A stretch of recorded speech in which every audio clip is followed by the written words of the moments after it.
up on the video. Come on now. And so when the people come in later, I'm like, Hulk Hogan died. Let them know we don't care. Now we done talked about it. He gone. Ain't gonna be no funerals, no repasts, no visuals, no visitations. We ain't releasing no balloons. Ain't gonna be no doves. Ain't gonna be no moment of silence. Ain't gonna be none of that. Because we don't care. Okay?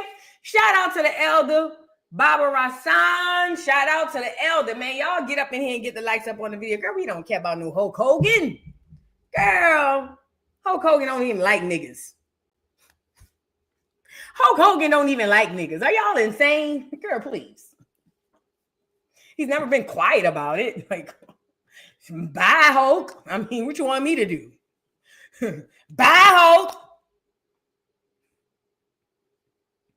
Okay. You know? Hope you get to where you're trying to go. I don't know. I don't give a damn. Let's move on. Shout out to everybody in the building. Now, we got a show to talk about today, you guys. We're going to discuss Africans declaring war on FBAs because of the boycott of braiding companies. We're going to discuss that. We're also going to discuss Glorilla done got arrested again. You know, it's one thing to get arrested for small stuff when you don't have resources to do certain things. But when you got all the resources you need to do whatever it is you want, and you just choose not to do them, I don't feel sorry for you. But yes, Glorilla done got arrested again. Jay-Z's son, or alleged son, Rymir, drops the lawsuit, and we need to talk about why we think that is, because we don't know. And then 50 Cent drags Rick Ross and tried to say he was with a TS. And then it turns out Rick Ross showed us another video, and it wasn't a TS. But I think both of the videos look AI. And then Tia Kemp came in and said something. It was a whole lot. Y'all come on in, get the likes up on the video. We got some things to discuss. Now, hold on. Oh, girl, I forgot I had that going over there. My bad. Y'all get the likes up on the video. So to start, I want to go over a few honorable mentions. And this is something, like I say, the world is a stage, but here we go. What in Sam Hill is going on? So there have been so many conflicting stories about our brother Malcolm Jamal Warner. I get it. Stories develop. I get that. Sometimes when you first hear breaking news or something like that, sometimes you hear it and everything is so new. You know what I'm saying? They don't know everything. So I get it. Things can be updated. But with this situation, it's like something new is coming out every 30 minutes. Like, what is going on? So Malcolm Jamal Warner, when I first heard about him passing from going swimming, they said he was alone. Then they said, no, they had people there and somebody tried to save him and that person was in critical condition. Then they said that they lost him, they couldn't find him, and then his body washed up on shore. Now they saying his daughter was in the water with him and she was able to be saved, but he wasn't. Somebody I don't know, something in the milk ain't clean. Something, I don't know what it is, something in the milk ain't clean. Let's get on into this little next update about the little girl. It says Malcolm Jamal Warner was swimming with 8-year-old daughter who was rescued when he drowned. It says neighbors, new details have released after Cosby star Malcolm Jamal Warner tragically drowned in Costa Rica. Police say Warner was swimming with his 8-year-old daughter when they both got caught in a rip current. It says surfers nearby saw them struggling and rushed in. One surfer used his board to save Warner's daughter, while a volunteer lifeguard brought Warner and another surfer to shore. Sadly, Warner didn't survive, but his daughter and the two surfers are alive. His death was ruled as an accidental drowning. Let's keep his family in our prayers. So now they saying that both of them were out there. Malcolm gets taken by a current. Surfers see him getting taken. They rush over, grab the little girl, grab Malcolm, bring them both to shore. But by the time they got him there, it was too late. Yeah. again, I'm not saying that I know what's going on because I'm way over here, girl. I don't know what's going on. But what I will say is something in the milk ain't clean. And when something in the milk ain't clean to me and I got to start scratching my head, I just feel like it's possibly big lies. You know what I'm saying? I really do. I feel like it's possibly big lies, and there's possibly a lot of political stuff happening, a lot of stuff going on. So with that being said, this is the latest update. The daughter was with them. They did bring him back to show, allegedly, and that's where he unfortunately didn't make it. Yeah, I don't believe none of this. It's survival.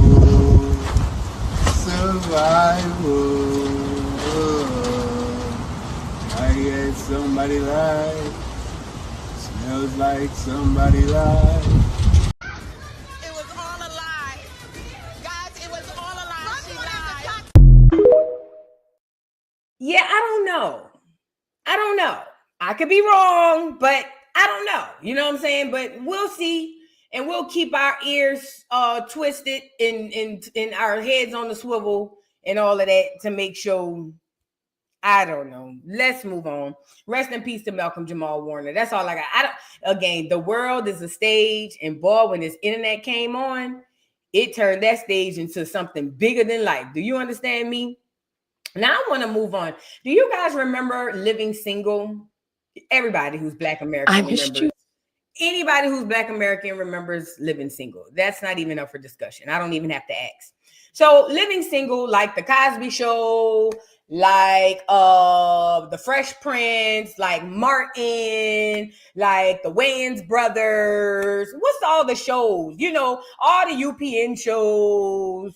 You know, certain TV shows have certain reverence in Black American culture. Because I want to make sure we speaking about culture every single day and why we have a culture that's universal and why we should not let anybody else tell us anything other than we have a whole crap ton full of culture, okay? So according to Black American culture, we have certain TV families, certain people that we have that we see, we kind of grow up with, and they kind of shape the ideals and ideas of the people. Those people in our hearts and in our families, in our households, they kind of like become extended family. So like with Malcolm Jamal Warner passing from the Cosby Show, Black America took that hard because that's like our brother or our cousin, our rich cousin. Okay, living single at the time, was it the 90s, y'all? Yeah, early 2000s, late 90s. Don't get me the line. I want to say late 90s.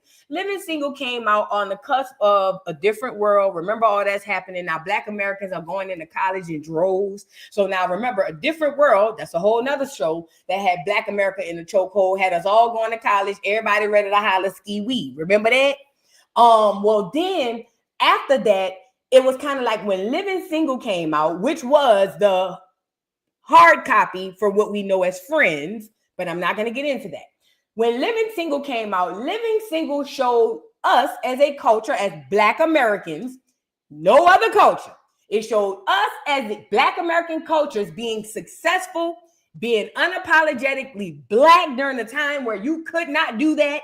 And also it gave us an opportunity to see that, hey, we even if we don't make it to the Claire Huxtable, you know, Bill Cosby, Cliff Huxtable lifestyle level, we can still make it to a successful level and still be unapologetically us. Now remember, Black ass Kyle and Black ass Maxine with them nappy ass dreads, that was taboo in the 90s. It was around the time when you couldn't even have locks, braids, and all of that stuff at most jobs. But in this show, Living Single, they displayed Maxine Waters, attorney at law, right? Well, yeah. And also older woman and all that stuff. This is a Black ass, nappy-headed, unapologetically Black ass, nappy-headed Black woman who's an alderman, an attorney, successful. She fine. Her man is a Black ass, nappy-headed ass, successful, fine. You feel what I'm saying? You see what I'm saying? And when I'm saying nappy, I don't want people to get offended when I'm saying nappy.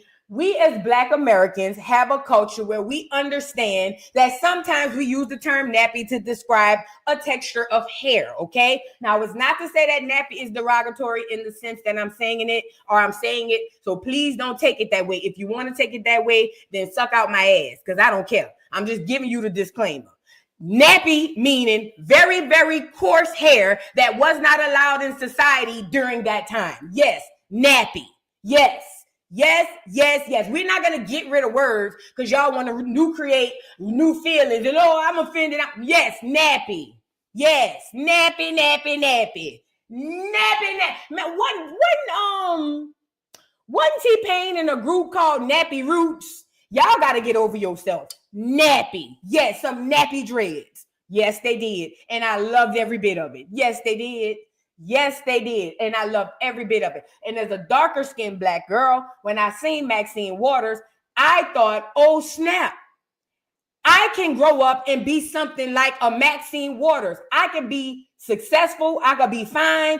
I could be unapologetically Black. I can be an alder woman or a councilwoman or whatever in the, you know what I mean? Like it gave us an outlook on life. Well, I don't recall an era in time. Now I know about it, but I don't recall an era in time when this was going on. And it probably happened the same way it happens for a lot of people. During these shows runs, they get to their heights. And then sometimes, most of the time, things happen behind the scenes and then things go left, right? So, there was a time I kind of fell off watching Living Single, and I don't know why. And now that I know what I know, it was around the time that Kyle was kicked off the show. Now, I did end up picking back up watching Living Single when they said it was the last season, and that was the season after after Overton married Sinclair and they was living in the apartment. You know what I mean? I'm saying that he was the handyman and all that stuff. You get it. What was happening behind the scene was they were kicking Kyle's character off the show, and he was kicked off the show. And that's probably why I stopped watching it, because like we're going to witness right now, Maxine is going to talk about, yeah, it was a character. Yeah, it was work. But her character didn't exist outside of Kyle. And it wasn't to say, oh, she's a pick-me, because, you know, we're in this era now. She a pick-me. She act like she can't exist without a man. No, that's not what she's saying. What she's saying is that the wholeness of what made the character Maxine Shaw had Kyle connected to it. Good, bad, ugly, indifferent, it didn't matter. Just like everybody's life have certain people connected to it. For instance, I am a mother. My life will always have my daughter connected to it. And unfortunately, her father's life will always be connected to my life. Not because I chose that, not because he just wanted to be a part of my life, simply because that is a part of the character of who I am as a whole today. So that's what she's saying when she's talking about that. But it brought me to tears when she cried and she basically expressed her gratitude and everything. And I wanted to share that with y'all because I know it peeps a lot of nostalgia in Black American culture. You know what I'm saying? Let's get into it. Oh. You were my comedy partner. Yes. And so doing things without you was weird. Yeah. Because I actually didn't even know how to be Max without you. You know, like it's part of her. The architecture of Max exists inside of a conversation and a duel with a man named T.C. Carson, who's playing Kyle. And it was like somebody might have just like take your twin, rip your soul out of you, and then say, go. And more importantly, as my comedy partner, like Fred Astaire needs his Ginger, I just want to let you know that you were the best partner, comedy partner I could ever have. And the fact that we are star-crossed in November 19th. Oh, it's too many things. It's too many things.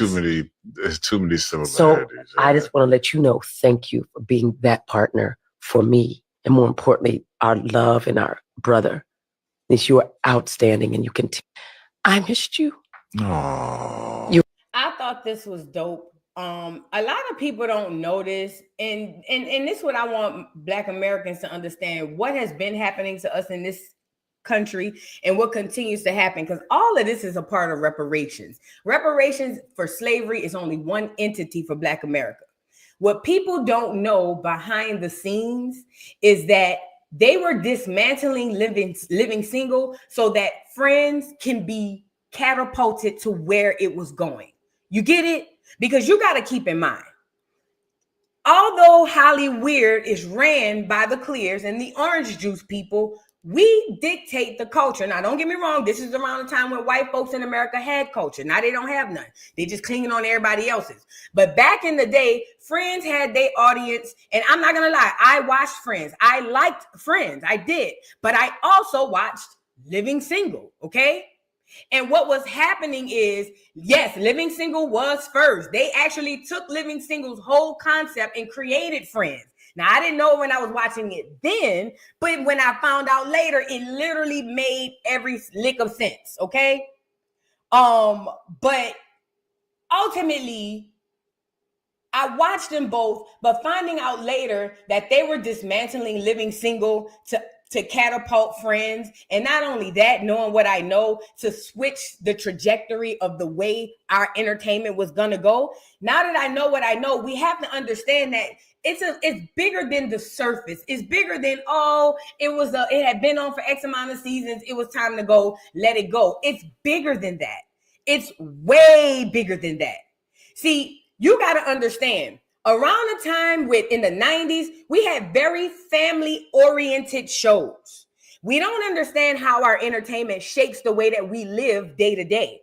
In the 90s and even in the 2000s, we had very family-oriented shows. Now, in our culture, we still have our aches and we still got things going on. But ultimately, if it was positive entertainment coming towards us, more positive was coming out of us as a culture. It was one time when you heard the term Black woman, you thought of a Black American woman who was super successful, super educated, well-traveled, well-spoken. Now that the entertainment has switched to Glorilla, Sexy Red, when you think of Black American women, you think of slut, bucket, trash, nothing trash, ratchet. You get it? Do you see how your entertainment directly affects how you are and how you think and how you move? When you understand why Living Single was taken off of the doggone show, you understand that there was a bigger, much, much bigger picture than what we think. It's bigger than, it was time to go. They were switching the trajectory of how they wanted us to live our lives, and it worked. That's why we don't see no shows with families on that no more.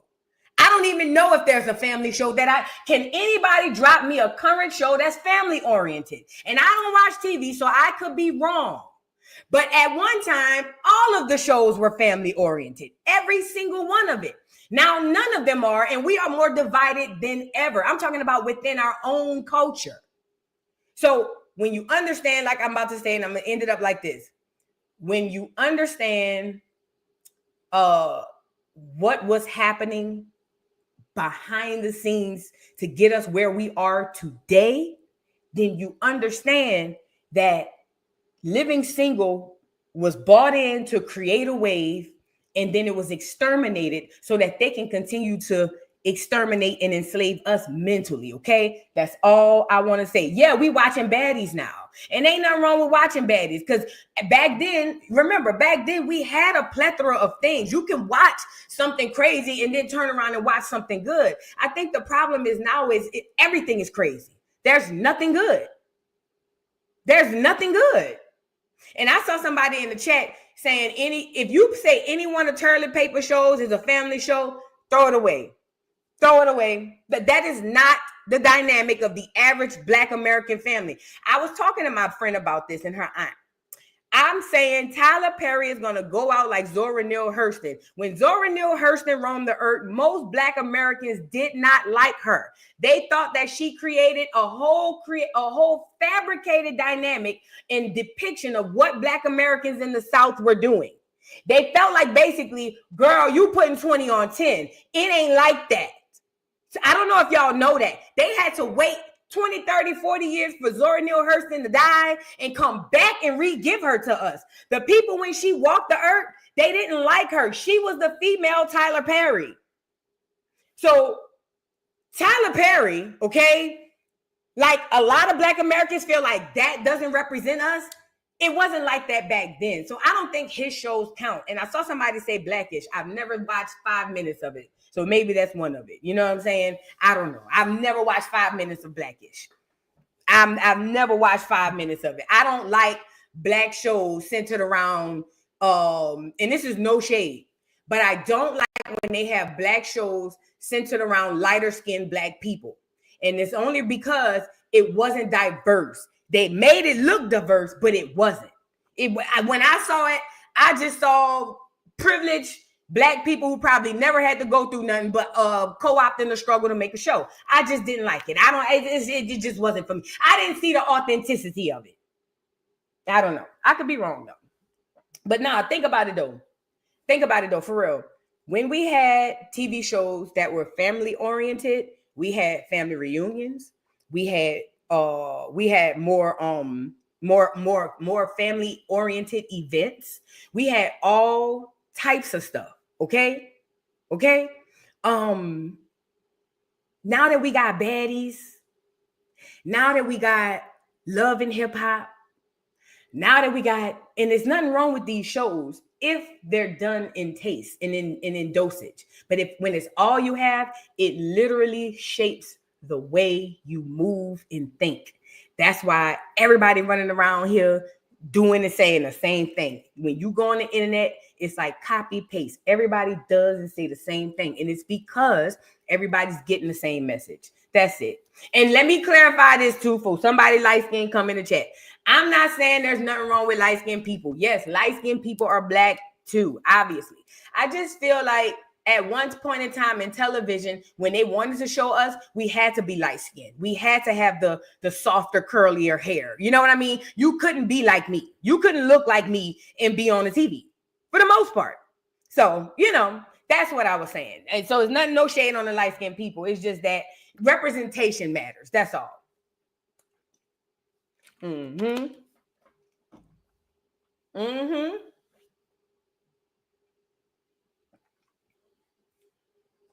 I'm sorry, y'all. Y'all not be having to drink some water. All right, let's move on. Y'all get the likes up on the video, please. Please get the likes up on the video.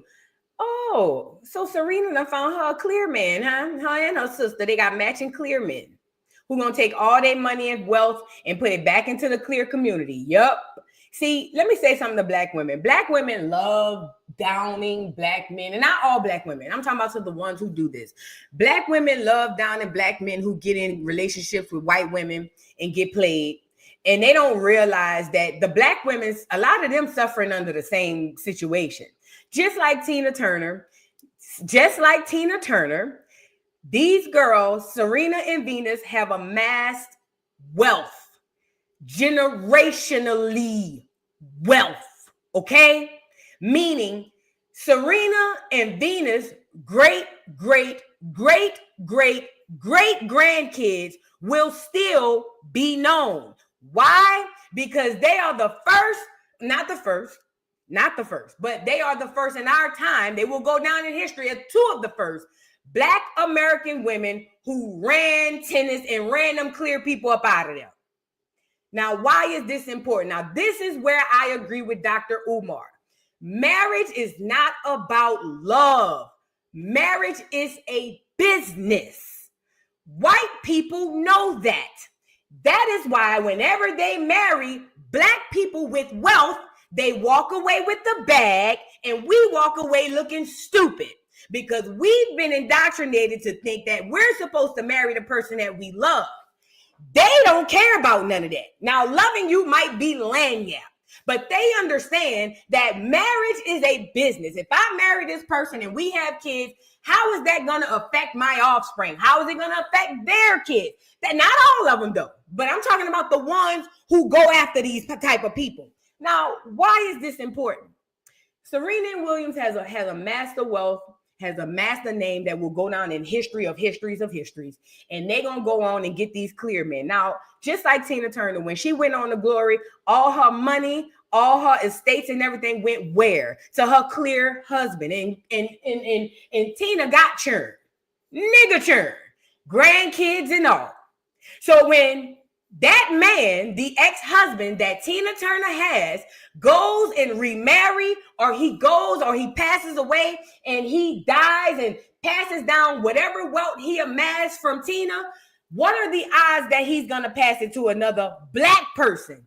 They don't. They never do. They have never done it. What happens is they take that money and they pass it to their family. And then their family gets to say, mind you, these are white people. It'll turn out like Diana Ross. You see her and her offspring? Let me go get them. I'm going to show y'all better than I can tell y'all. I'm going to show y'all better than I can tell y'all. Because a picture, they say, is worth 1,000 words. Hold on. Diana Ross. Let me see. I'm going to show y'all a picture worth 1,000 words. Because y'all are going to see it. Y'all can understand it if I say it. But I think seeing it looks different. Because you don't understand what this looks like. That's the one thing I will say. And it's a few things I agree with Dr. Umar on. But when he's talking about us marrying our kind because it takes and extracts wealth from us, he's absolutely right. But we go under the guise of, oh, I love, we in love, love, love, love. Look at Diana Ross' family. Look at Diana Ross' family. Her grandkids are white. I know it. Genetically, they have black in them. But phenotypically, those kids is white. Now, let me ask you a question, because they gonna mask their grannies well, right? Do you think that those kids have a higher likelihood of marrying other white kids or other black kids? Put a 1 in the chat if you think Diana Ross's kids have a higher chance of marrying white kids. Put a 1 if you think they have a higher chance of marrying white kids. Put a 2 in the chat if you think they have a higher chance of marrying black kids. Let me see something. I'm trying to see something. Because y'all don't see this. That's why I said we got to get out of our feelings. 1 if you think they're going to marry white kids. 2 if you think they're going to marry black kids. It's just simple. Y'all got to understand. And like I said, I'm a visual person, so I feel like if I show it to you guys, then you'll see it the way that I'm trying to explain it. Now, if her grandkids marry white kids, what color do you think their kids are going to be? Now, mind you, the grandkids already look phenotypically white. We looking at them. So if they go and marry other white people and then they have kids, those kids then turn back to what, you guys? Damn near lily white with the Ross last name and legacy and wealth and so on and so on and so forth. Are we tracking? So when I see these successful, extremely successful, iconic black women in our community go and marry these clear people, and I see all the black women applauding, I get why you applaud, because maybe you feel like, as black women, we have a lower marriage rate, we deserve love. I get it, but I see a bigger picture. They are literally marrying these people and they're giving their wealth away when they do it, simply because of how you feel. I love him. Let me tell you something. My mom and dad have been married 42 years this month. 42. If you think being in love with a mother plucker gonna keep y'all married, y'all will be divorced before you could say I do. It's been probably more times than not, them mother pluckers hated each other. That's the way life works. But in those times, if all you have to rely on is love, you are screwed. You know why? Because once the love is gone, there's nothing left to fight for. There's nothing left there. There's no reason to stay. This is why divorce rates are through the roof, because entertainment tells you to marry for love, knowing that shit don't work. Now, why is this important? What happens is They marry these clear people and they take their wealth from them. So when y'all looking at Venus and Serena and y'all clapping them for them with them clear men, that's cool. Love who you love. I don't care about that. But I'm saying economically as a group, I'm realizing that now this is how they put their names on our stuff. Remember, when they came over here, a lot of the Native Americans, the $5 footlongs, a lot of the clears, they were marrying into Black American women who were widows simply to take their lands. It literally happened. A lot of y'all with them great grannies or them great grannies who y'all say was Indian with the long, cold black hair all the way down her back, all the way down to the floor, probably because either her mama was married to a clear person who was there to take their land, or she probably was R-worded. You feel what I'm saying? But y'all don't be wanting to go that deep. It's deeper than, we got to get out of the cartoon fiction of it all. But congratulations to Venus. I hope there's something set up to where, because she doesn't have kids, so I hope there's something set up to where what I'm talking about doesn't happen, but it is what it is. Congratulations are in order to my girl, Venus. Shout out to y'all. Get the likes up on the video. Let me tell y'all something. That Diana Ross thing will never not sit right with me. And you're not about to tell me that these people, that there's not anything calculated about how all these major great Black American celebrities be ending up with these clear people. I already feel it in my soul that there's something going on. There's definitely an attack on athletes because they stupid. You know what I'm saying? I think they got a farm of clear women and they raise them from birth. Just teach them how to be hoes and go get all the athletes and take the wealth. I really believe that. I might be far-fetched, but I believe that with the athletes, okay? But ultimately, you know what I'm saying? When it come down to this, if you understand what this picture really means, everything that this Black woman has created, did, worked for, blah, blah, blah, now has a white face on it. But love who you love. Moving on. Love who you love. I said it anytime. My next marriage, if I get married, my next marriage, I'm not marrying nobody for love. If I love you, that's lanyard. That's extra. That's like the icing on the cake. But the cake will not be foundation. The foundation of the cake will not be about love. It's a setup for failure. I refuse to marry somebody for love. If loving you ain't enough. It's not enough. It's just not. Because I understand wealth and all that moving on. Now, did y'all hear about this? Governor DeSantis talking about getting rid of property taxes. I know y'all don't like Governor DeSantis because he got rid of Black history books or something like that. But property taxes sound good to me. What y'all talking about? Let's get into it. Subject their citizens to higher taxes, such as higher property taxes, to pay for these spending habits. And, you know, these property taxes, it's like you buy a home, you buy land, you know, maybe you buy the home outright, but maybe you pay off a mortgage over 30 years. And then, okay, you've paid off the mortgage, you bought the land, you've been taxed many times. It's like, is it your property or not? Just for being on your property, you got to write a check to the government every year. So you're basically paying rent to the government to live on your own property. And our homestead exemption is not strong enough to help these folks because the property gets assessed so high. And that's the thing. If you buy a home for $300,000 and you know there's certain tax, well, then what? 10 years later, they say it's worth $700,000. And so, and they say, you know, there's homestead stuff that helps protect you to a certain extent, but you're paying more. And a lot of people can't afford that. So I think that that's a big issue. And I know we're going to be really looking at ways to bring people relief from that, because I think it's been really something that's pinching a lot of homeowners, particularly seniors on fixed income.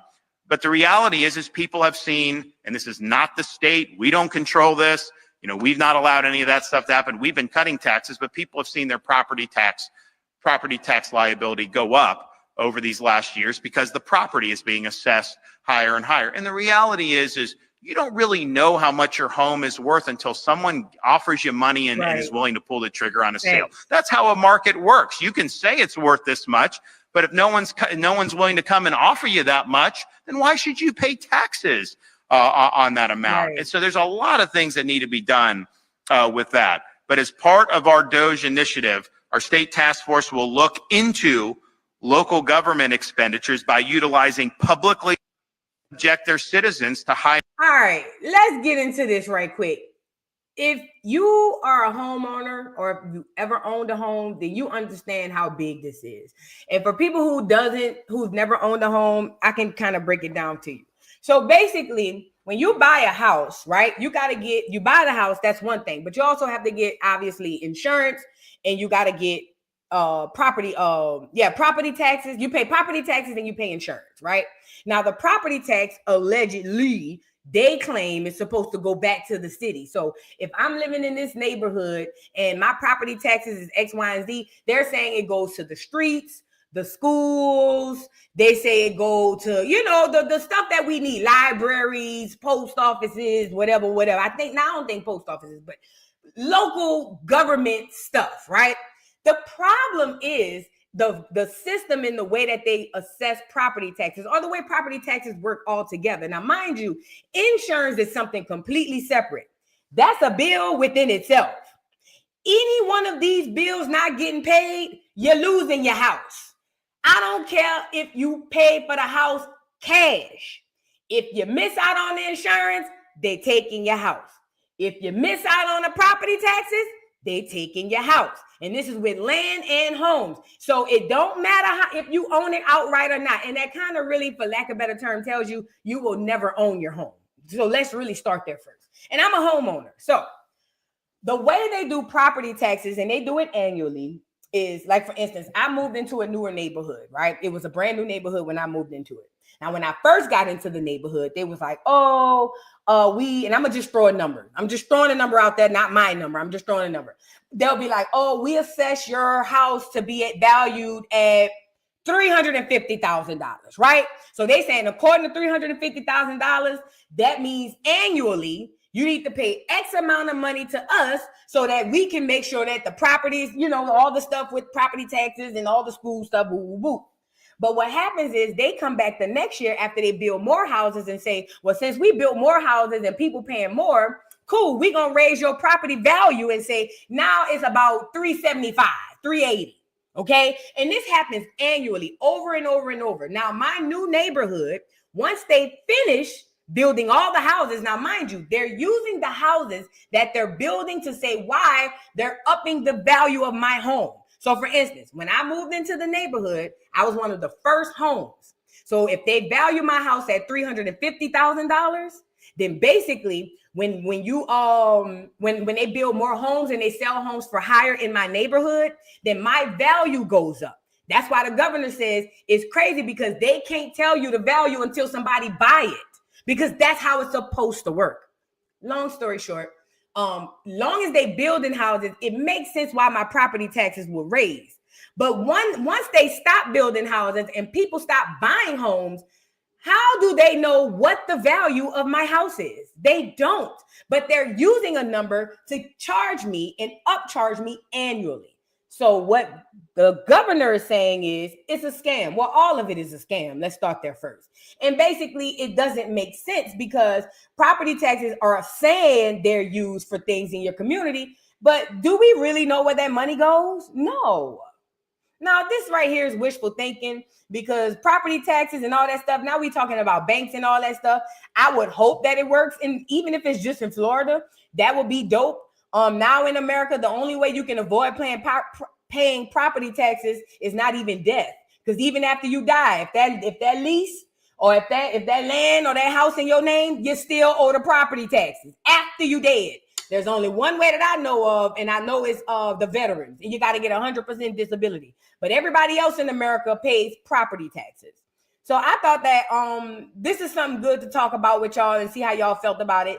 Honestly, like I said, it's good to talk about. I don't know if it's a distraction or if it's something real, but we'll see. Moving on. You guys, get the likes up on the video. Y'all, I have some sad news to report. You guys.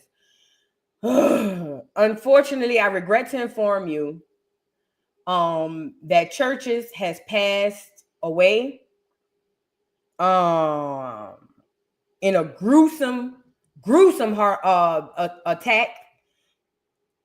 Rest in peace to churches. And if anybody don't know who churches is, I'm going to show you a video of churches almost having a near-death experience right here on the Voodoo Doll TV Reacts channel.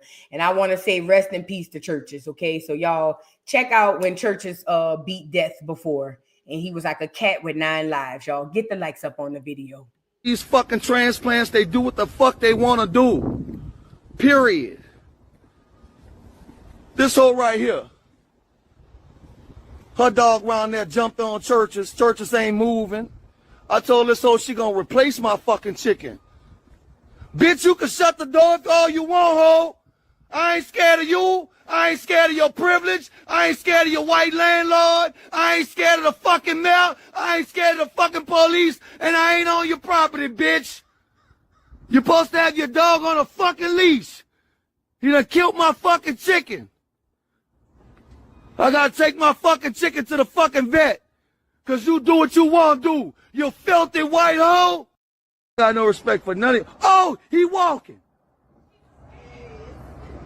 Oh, thank God. Thank God. All right, churches. All right. All right. I'm still gonna get that hoe though. Fuck that hoe.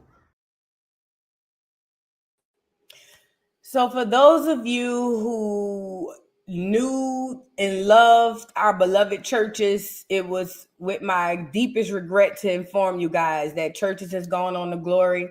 A video has came out by his father, Mr. Byron Cole, and somebody did some witchcraft or something. Somebody fucked churches up bad. Now, I don't know if it was the filthy white hole he was screaming at in the video, because he gets into it with a lot of people. As a matter of fact, 90% of the city want that nigga head. I ain't gonna lie, they just be on the internet. But a lot of nigga, but hey, listen, viewer discretion is advised. Viewer discretion is advised. Churches was found hanging with his neck in the middle of a goddamn gate. Do you hear me? Girl, we got to get justice for churches. Check this out, girl. What the fuck? Hold on. Let me show you churches, girl. No way. Who the fuck did this to churches, girl? He killed churches. Y'all gonna laugh and I ain't tripping. But what I want y'all to know is that they really wanted to kill me, yeah. Trust me. So they put churches, they killed churches. Y'all gonna laugh and I ain't tripping. But what I want y'all to know is that they really wanted to kill me, yeah. Trust me. So they put churches.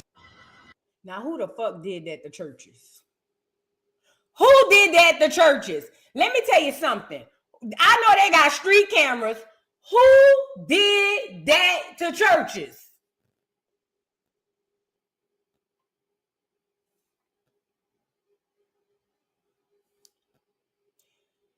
It's so hard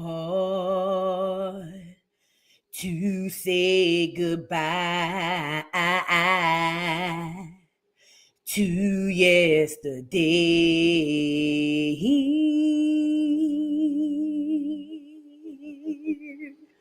And I'll take with me the memories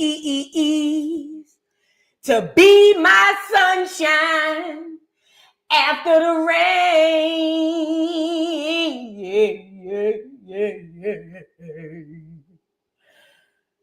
It's so hard to say goodbye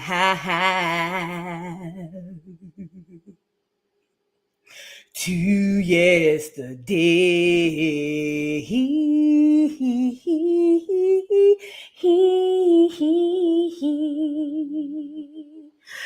Rest in peace, the churches. I'll miss you, my buddy.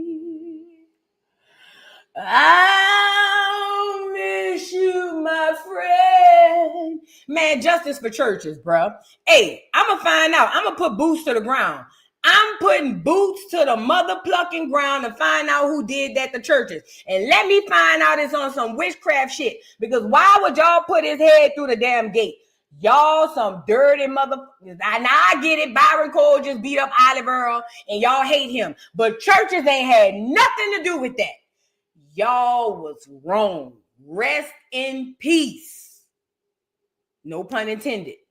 But rest in peace to churches, bro. Rest in peace, bro. You know what? In this days and time, nobody's safe. Literally, nobody's safe. Nobody, not even the chicken. That's crazy. They could have at least ate it. They just left them there. You know what I'm saying? Niggas, bro. Moving on. Y'all get the likes up on the video. I just had to bring that to y'all. You know, churches have gave us a few laughs, and we're going to continue to laugh with churches. He going on with the ancestors, okay?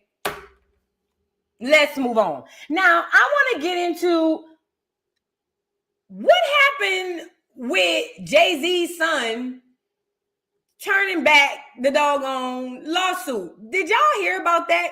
So Jay-Z's son, or alleged son, Rymir, for all y'all who don't know, Rymir, here you go. Let me show y'all. He is a guy who has been claiming for years that this guy and his mother were saying that Jay-Z was the father of him, right? Now, the mother passed, and he had kept on to the fight. He said he had been going down to courthouses. He'd been doing everything he needed to do. Woo, woo, woo. He said, and every time he go down there, he was getting the runaround. It was already alleged that Jay-Z was basically paying off the people down at the court to basically get him the hell up out of here. And allegedly doing stuff to him as well. Well, long story short, recently, Jay-Z, he filed another complaint to the court. And Jay-Z's team, Rock Nation, tried to get it thrown out. And the judge actually said, no, we're going to actually look at it. And basically saying they're going to move forward with court. Jay-Z at this time would have had to go into court and give his DNA sample to prove if he is not the father. Great news. We like, Lord, we've been hearing about this for 10 years. Cool. Well, all of a sudden recently, I go on Instagram and they on here talking about how, all out the blue, the boy just dropped a lawsuit. And it's not a lawsuit, it's a paternity suit. And it's not even a suit. All the boy wants is for Jay-Z to provide a DNA sample to prove if he is or if he's not the father of him. That's all he wants. He's not even asking for no money. Only thing he's saying is, hey, I'm just trying to see if you my daddy. That's it. Now, what makes this complicated is his mother at the time of conception was like 15, 16 maybe. And Jay-Z was like 30. You know that nigga old as hell. Y'all, we never knew how old the nigga was. The nigga was old in the 90s, okay? So, part of that could be why Jay-Z doesn't want to admit it, because then he'd have to admit that he impregnated a child, because that's simply what it was. And then, I don't know, maybe another part of that is it probably tear down too much stuff in his life if that were to come out. But whatever it was, Jay-Z had been running. And now all of a sudden now it's, oh, he just dropped the lawsuit. It's gone. The paternity suit. Like, he can't even, I'm like, what in the world? Now, people are speculating that he paid off Rymir. I'm going to tell you this. I have heard Rymir's story in the past. And in the past, Rymir has spoken heavily about being threatened, about being arrested, about having stuff done to him, having all types of stuff. And I get it. Paying off somebody is cool. And I feel like if Jay-Z wanted to pay him off, I feel like he would have did that a long time ago and been buried this. Hurry up, pay him off, sign the paperwork, woo, woo, woo, woo. You feel what I'm saying? And go about your business. Now, that's still a possibility, but I'm just saying, it's giving either he paid him off or he told him to, or he did something to make him shut the F up. Because see, we forget that people as high as Jay-Z, I get it. He's married to your beloved Queen Bee. But ultimately, this billionaire has a lot of power. And with that power, they kind of could do whatever they want. If he's been threatened by Jay-Z in the past and not offered money in the past, why would they offer him money now? Now, it could be because Jay-Z like, yo, it's getting hot. Let's just say I'm your daddy between me and you and take this money and go on about your business. Maybe. I don't know. Because maybe the boy felt like, I only needed closure from my daddy. I just need to know if you my dad or not. But even his word wouldn't be enough. So I don't know about all of this. So some people are speculating he getting paid off, but I'm wondering, did he get threatened? Did Jay-Z do something to him? Because we haven't heard anything from Rymir. Rymir has been heavy on the internet all his life talking about how Jay-Z is his daddy. All of a sudden, you get the victory in court. Jay-Z is now telling us, no, you get the victory in court. He has to provide his DNA samples. And now out the blue, we drop the lawsuit and that's nothing. Something in the milk ain't clean. What did he say on Twitter? They say he spoke on Twitter yesterday. I'm going to go look at it. But before we get into it, let's get into this story. It says the man who's been publicly claiming to be Jay-Z's long-lost son for years just quietly pulled back his lawsuit against the hip-hop billionaire. According to newly filed court docs dated July 18th, Rymir submitted a notice of withdrawal in his pro se case. And that's the docket number against Sean Corey Carter. I know his middle name was Corey. In the U.S. District Court of the Central District of California. He made it clear that no official answer had been filed by Jay, and he served that the docs both electronically, and via snail mail to Jay's Malibu address. Now, y'all know this ain't the first time Rymir tried to take Hov to court over the same issue, but it's the sudden pullout for us. It's giving hush money, cold feet, or what? Or was it ever gonna stick to begin with? So people are speculating that he was lying from the beginning, and they like, girl, if it came down to it and he backed out because he was lying. Some people feel like he got paid off. Some people feel like he got scared. Some people feel like he could have been threatened. No matter what it was, what I'm trying to figure out is what the hell happened. Nobody in their life spend tens of years, or at least years out of their life, hyper focused on one thing, all to get to the end and walk away. It just doesn't happen. It just doesn't happen, you guys. And I think that saying that he was paid off, I think that is possible, but I also feel like I ain't gonna hold you. That's a cop-out. Because we acting like other stuff don't happen behind the scenes. Well, how you spell a little boy name? R-Y-M Rymir. Let me see if he says something on Twitter. Hello, changes were made to my case on July 18 about 3:30. This was done due to change. It's all about my mother now. Okay, I don't know what this is, and I don't know if this is even real, but let's get into this. Now, I also heard, I forgot what channel I was on, but I also heard it has something to do with statute of limitations or something. They were saying that basically he had up to 10 years of statute of limitations or something. And don't give me the line. This is what I heard. And that he passed the window and he was supposed to file it in one state, but he went to California and they found out that you couldn't do that and that. I don't know. This is all some of the speculations that I've heard. Okay. Now, it says, hello, changes were made to my case. Is this the same dude?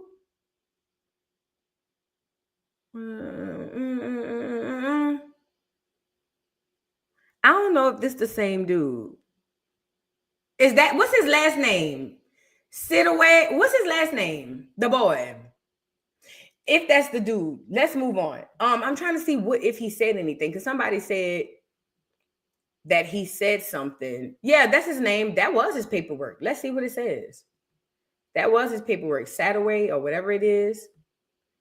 It says this email confirms that the documents below were received by United States District of California. It said the documents have not yet been filed, just like documents received through the U.S. mail.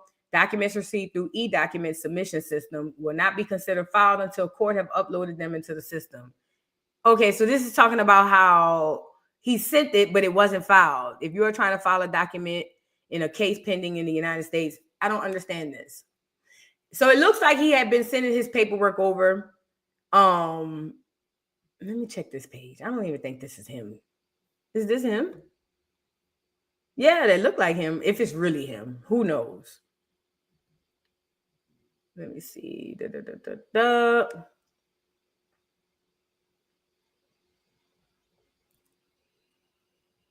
What this is. Dr. Corley responds to U.S. Weekly article on legal case involving Rymir Sadaway and Philadelphia, it says Dr. Lily Coley has issued a public statement in response to a recent U.S. Weekly article discussing her godson, Rymir Satterwhite, and ongoing legal proceedings. In her clarification, Dr. Coley addressed several key points she believed were mischaracterized or omitted in coverage. Yeah, I don't know if I know enough to even dig to what he talking about here. Now, I want to say that's the auntie. I want to say that's the auntie who they say Jay-Z had took her money or was trying to take a house or something like that. I don't know. Either way, I just find it funny, y'all. Like I said, I just find it funny that the lawsuit got dropped. And I'm just saying it's possible that it could be some violence involved behind the scenes. That's his mother side piece.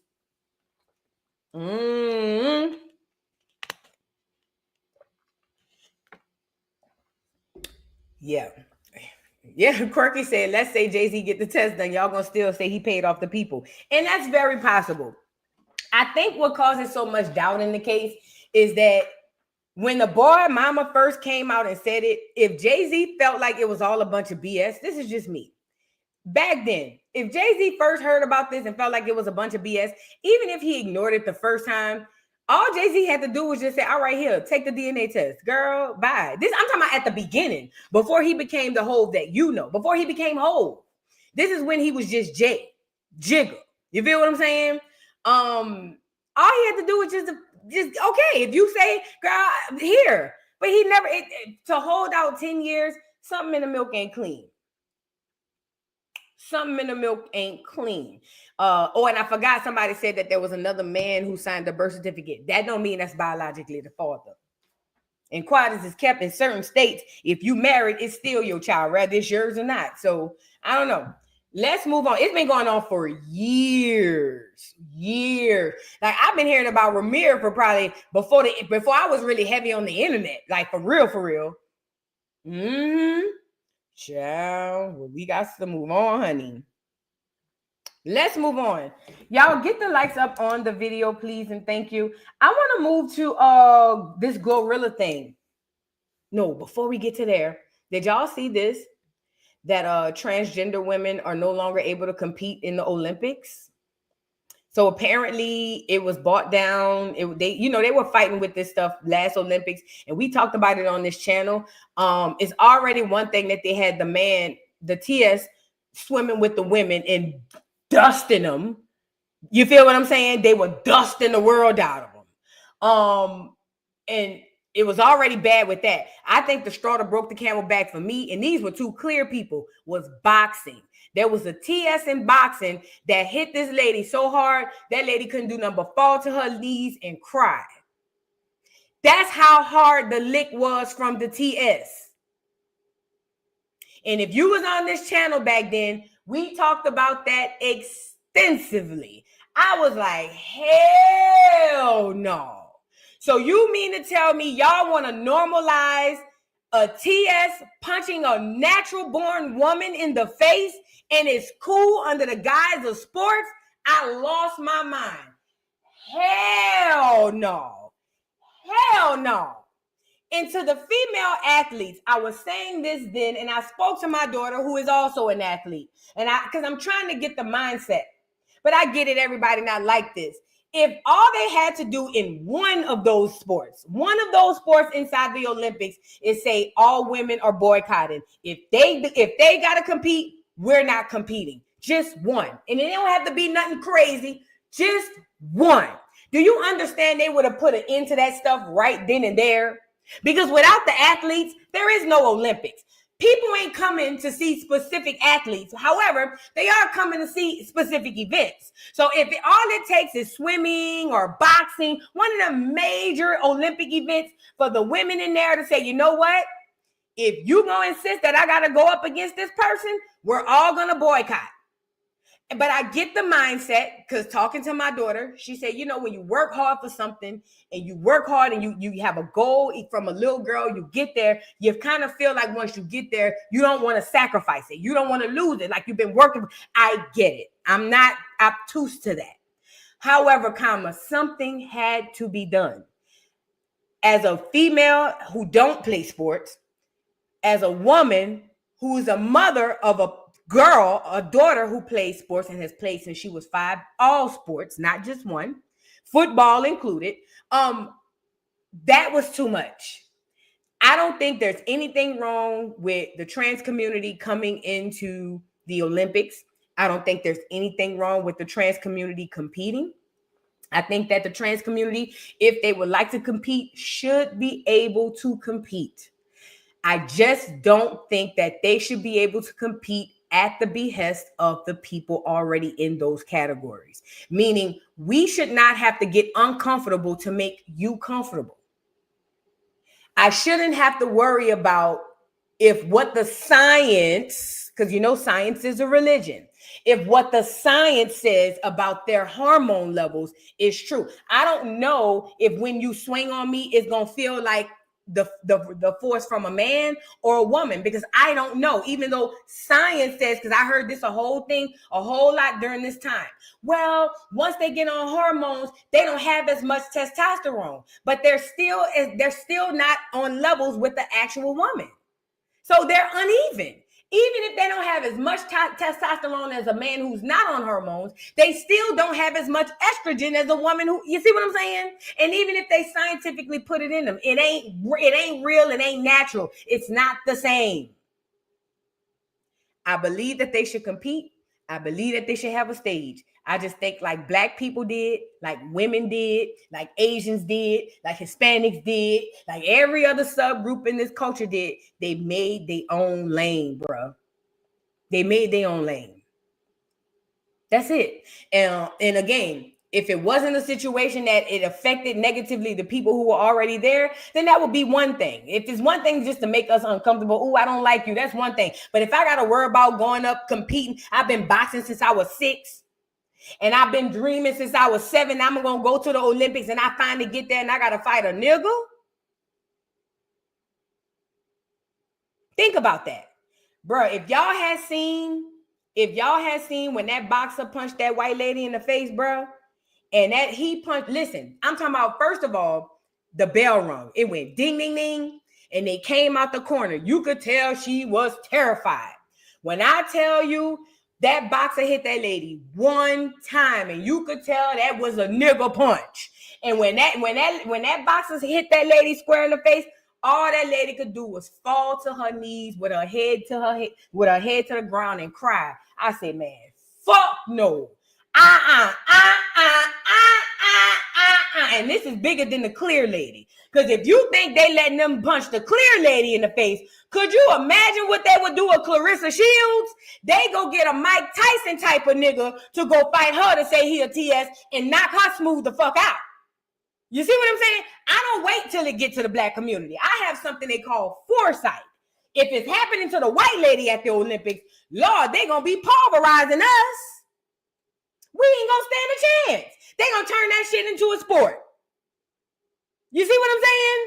So I say, hell, when that lady felt, bro, I ain't up, bro, that shit, that hurt me, bro. I say,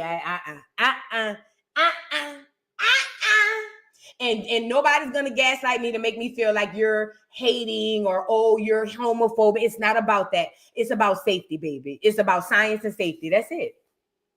That's it. Moving on. Girl, look. Baby, could you imagine being a female boxer getting punched in your face by a man? Watch out. Man, y'all better be careful out here in these streets, bro. Got to be more careful. Really quickly, do this one more thing and I'm moving on after this. Remember I told y'all about racism and how it doesn't matter which community you are in.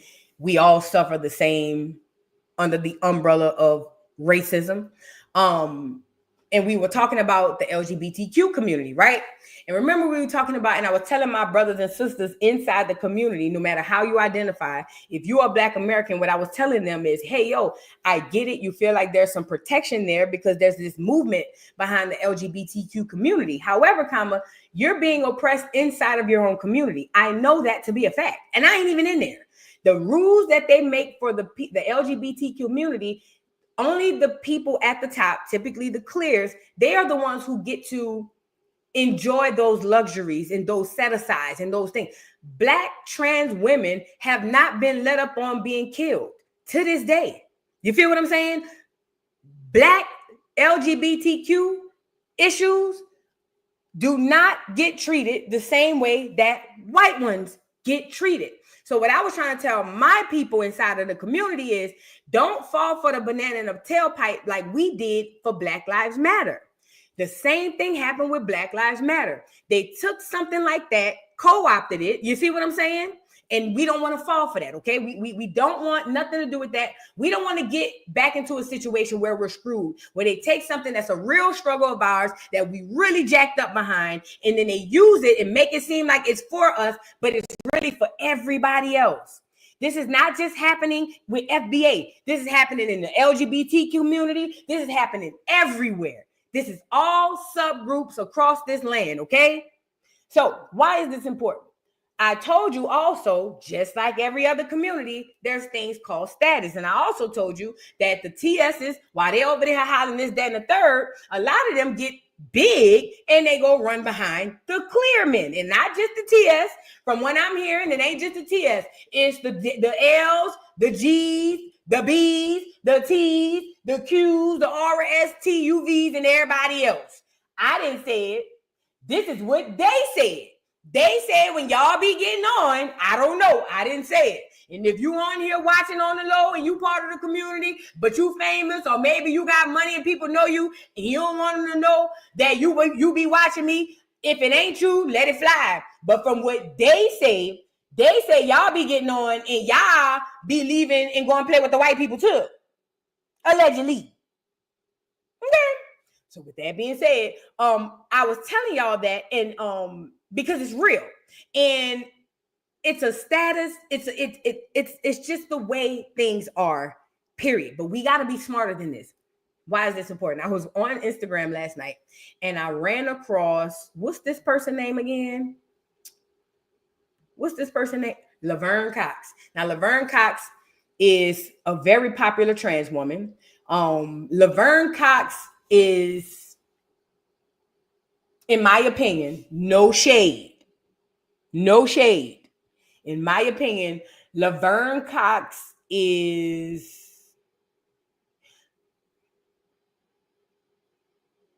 like if RuPaul took a shit. You see what I'm saying? Not, and I hate to use shit because it sounds like I'm degrading Laverne Cox. That's not true.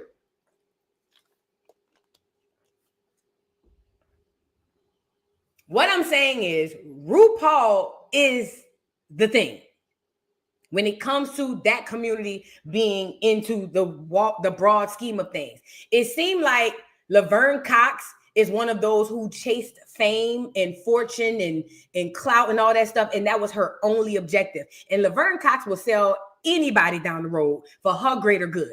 That's what I've seen. I don't follow Laverne Cox, and maybe my assessment of her is wrong. And if it is, my apologies. However, I see a lot of elitism in Laverne when Laverne speaks. Even when Laverne spoke when we were having the war with the black women and trans women. Laverne comes from a very privileged, entitled, like girl type of place. And it's just like, you don't speak for either community, for the black community or the trans community, because it seemed like you've abandoned both. But here, she's going to talk about how, mind you, Laverne Cox and all these other people were on here telling y'all during the election. I told y'all about how they played y'all, but y'all going to let them play y'all in the next 4 years. But I told y'all during the election how they used their puppets, how they use their celebrity puppets and they sheep herders to herd their sheep. Now, during the election, Laverne Cox was on here crying and snotting and crying, talking about how trans rights are all messed up and Trump is going to take that away from them and they're going to all be perished and put in a pile and burned alive and da-da-da-da. She was terrified. Laverne Cox was on here snotting and crying every day. But did you know when Laverne Cox ended the live, she was hopping on a Vienna sausage, a pale one? Did you know that Laverne Cox was dating a right-wing MAGA supporter? But her life is in danger, right? Let's get into Laverne Cox, child.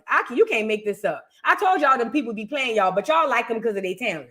And when we met 5 years ago at the height of the pandemic, he was 26, I was 48.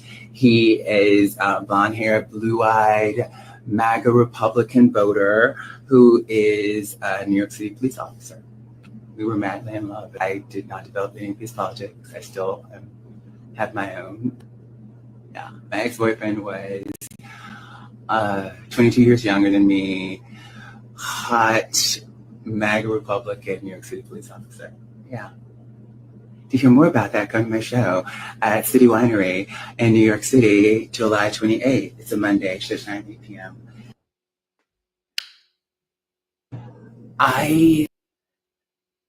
Before we get into her responding to the backlash, let me say this. I get it. Naturally, people are going to go for what's best for them. Naturally, it's a normal thing. I get that. But I find it disrespectful. And this is why y'all ask me why I don't like celebrities, because I know they all fucking fake. I find it very disrespectful, even if you're a trans woman, because Laverne Cox in 2020, when she said our lives were at stake, you know what I'm saying? In 2020, when tensions were high, people were on edge. Laverne Cox was coming on the internet damn near every other day, snotting and crying, talking about trans rights are at risk. Trans women are being unalive. OMG, Trump is going to kill us all. What are we going to do? OMG, trans women need to unite. Like she had been damn near starting riots. You feel what I'm saying? Behind these trans rights. But soon as the live end was getting MAGA dick. You see do you understand where I'm going with this? Laverne Cox got on the internet, right? Laverne Cox got on the internet and riled up all Laverne Cox's sheep. Remember, this is a sheep herder. Got on here, riled up all of the sheep, had them all riled up. OMG, we all gonna die, we all gonna die. Whole time when she in the live, she getting MAGA dick.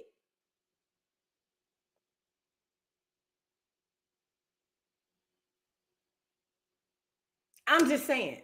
But also, just to add to that, it goes to show you that even the ones that make it in our community in quote unquote society, a lot of them are compromised, because what the people that run the society know is they don't want to see us move ahead. They don't want to see us as a community in any subgroup do well. So the ones that they allow to do well, they are handpicked. Do you hear me? And it's not just in the LGBT community. I'm talking about all of us. And most of the time, I'll say about 95% of the time, if they up there around them white folks, they compromised. They are not your friend. I get it. You like the representation. I get it. They from your city. I get it. You like their politics. They selling you out. Okay? So don't let the left or the right use the LGBTQ anymore for any of this political stuff, because you're being used just like they use Black Lives Matter. Girl, Black Lives Matter got a train ran on it. Everybody was in line to hit Black Lives Matter. Do you hear me? Everybody, Black Lives Matter. BLM literally had a train ran on it. Even Beyonce got in and started hitting it. Even Beyonce got in and started hitting it. Remember the Super Bowl? Girl, please, don't let them hijack y'all stuff. I'm just telling you now, don't let them hijack your stuff. Let's move on. Because that's what they doing. That's exactly what they doing. Child, everybody was hitting BLM from the back. And we was all emotional, crying behind Trayvon Martin, crying behind George Floyd. We all emotional, and everybody was hitting it from the back. Amazon was hitting it from the back, because I remember when it first popped off, I went on Amazon the next day and it was BLM shirts, hats, cups, mugs, keychains, bitch, baseball caps, tennis shoes, eyeglasses, bitch, Black Lives Matter t-shirts, sheets, bitch, comforters, Black Lives Matter, houses, bitch, Black Lives, bitch, it was all over. I said, God damn. And this is the worst part. I was going to find some BLM shit, and I'm thinking I got to go to somebody who making it. No. They hit BLM from the back. They ran a train on BLM, and they're running a train on the LGBTQ community right now, too. But as long as you're in your feelings, you won't know it. You get it? They definitely running the train for sure. I'm just saying. Ooh, the NBA. Nuh-uh, not the NBA. You want to know who was in them guts with the straps? The WNBA. Ooh, wee. Boy, I saw them tall assholes come out there with them shirts on, with them long sleeve shirts that said, I can't breathe or something like that. Every day them hoes had a new shirt. Do you hear me? Every day them hoes had socks, shoes, shirts, headbands, towels. Every day it was a new slogan. Them hoes told BLM up. Do you hear me? Them hoes told BLM a new one. Do you hear me? See, nobody watched the WNBA, so y'all didn't see it. I saw it. They told BLM listen, they was putting it all on the hardwood, my nigga. They was changing out the hardwood. Do you understand me? Man, watch out. To the LGBT community, to the Black Americans in the community, I'm an ally, fat. I'm just trying to help y'all. They gonna play on y'all. They already playing on y'all. I'm just saying. Moving on, girl. The WNBA told BL. And then look, every single day they had new gear. They did it before the NBA. LeBron them did it after they was doing it. They had been popping it. It was so bad. Lashes Pure Organic Tea, thank you for being a member for 10 months, says, hey, Queen Boo, I want you to listen to my daughter music. She's an up-and-coming singer, Nene Caliber. Let me know what you think. Send it to my email. Thank you, Lashes. Send it to my email. I love to listen to it. Shout out to everybody in the building. Southern Louisiana Cooking with Kay, thank you for the super chat. She says, Cardi about to pay reparations for hitting that lady. What lady? What lady? Who Cardi hit? Let me know. KB, thank you for the super chat. Says Trump proposed no property taxes for the nation. Yeah, I heard him. I'm not moving until I see somebody do something though. Them crackers be playing in our face. Let me see you do it. Ty Styles, thank you for the super chat. Says, yup, this clear man offered to buy my daddy house, and his daddy gave him that house. He told the clear man this house for my kids, and it's paid off. And that's what when y'all talk about generational wealth, let me tell y'all something. Let me tell my people something. And anybody else listening, this for you too. If you believe generational wealth resides in money, cash, you are sadly mistaken and you are financially ignorant. Do you hear me? Let me say this again. If you believe that financial generational wealth relies or resides in money, cash, like you got to have X amount of dollars, you are ignorantly foolish. And let me tell you why. Most Black Americans don't have fiscal responsibility. We don't even know how to deal with money. So let's say you amass $1 billion. If you leave that $1 billion to the kid who ain't never had to work for nothing, don't have no work ethic, always spending bad, how long you think it's going to take for your $1 billion is gone? And then where does the generational wealth go? It's gone. With this comment, this is what it's all about. When she says the clear man asked to offer my daddy to buy the house and my daddy said, no, my daddy gave it to me and this is for my kids. This is what generational wealth is all about. Do you understand what I'm trying to say to you? It's way bigger than having how much money you got in your account. That's why y'all see all y'all favorite rappers and all y'all favorite actors and entertainers balling on the Instagram and then they need to GoFundMe to bury them. I'm just saying. I started a series on my channel called Reparations in the Form of Land because I understand that's where the wealth is. But, you know, we still running behind the cash. And I get it. We deserve both. So it is what it is. Southern Louisiana Cooking with Kay. Thank you for the super chat. Says, is Jay-Z trying to buy a casino in New York? I don't know. Is he? I haven't heard anything about that. He probably is. It makes sense. Thank you. Vita's daughter, thank you for the super chat, says TS and family jumped Acorn Girl in New York for parking. I saw that. Wasn't they Mexican or Hispanic or something like that? I saw that. That was disgusting. Sean, thank you for the super chat. Says, goes to show us a lot of people when they get to a certain status, they believe they will be accepted. Fix the ones that come behind me. And if you don't have money, give a man money and poor, you'll see who their real character. Oh, yeah. Let me tell you something. Money exacerbates who you really are. Period. Point blank. If you're an asshole, if you're a dick, if you're an idiot, if you're a freak, if you're nasty, that the money just don't make it to where you can't hide it no more. Because you get too much leeway. You know what I'm saying? When you got money. How do you say your name? Major Pooh 02. Thank you for the super chat. Says, is Drake going crazy? I heard he around there trying to expose LeBron, huh?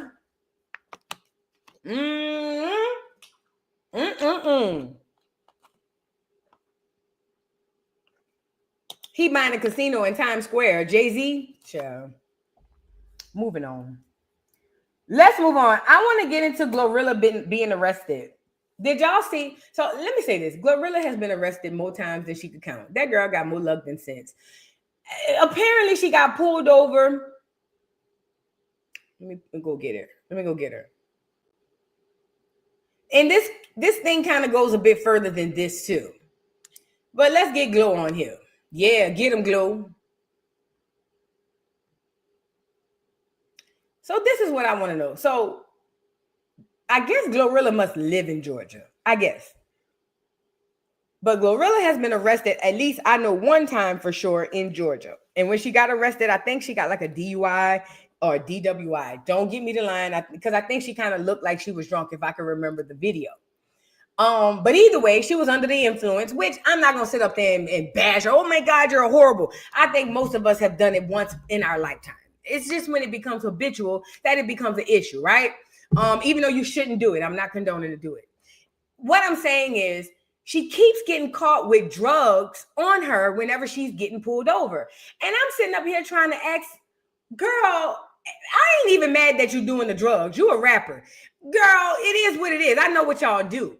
But you're not smart enough to move smarter than that. Meaning, why is the drugs on your person? Why are you riding in the car from wherever you coming from with the drugs on you?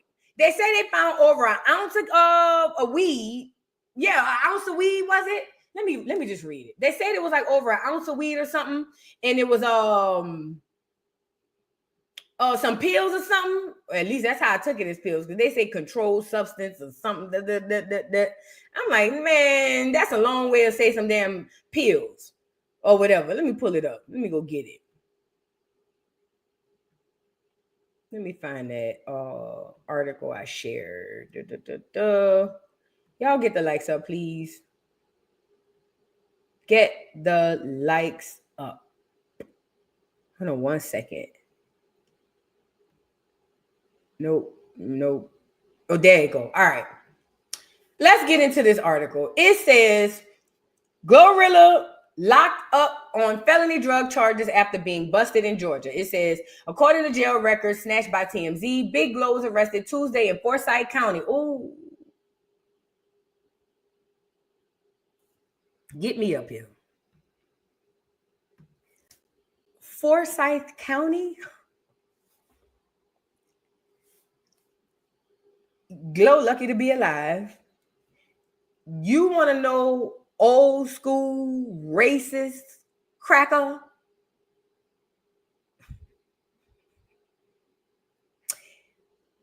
Yeah. They didn't give a who she was. Glorilla could have been, girl, the Princess of Wales. Forsyth County don't give a fuck about none of that. Forsyth County remind me of Baton Rouge in their police department. They don't give a fuck about none of that.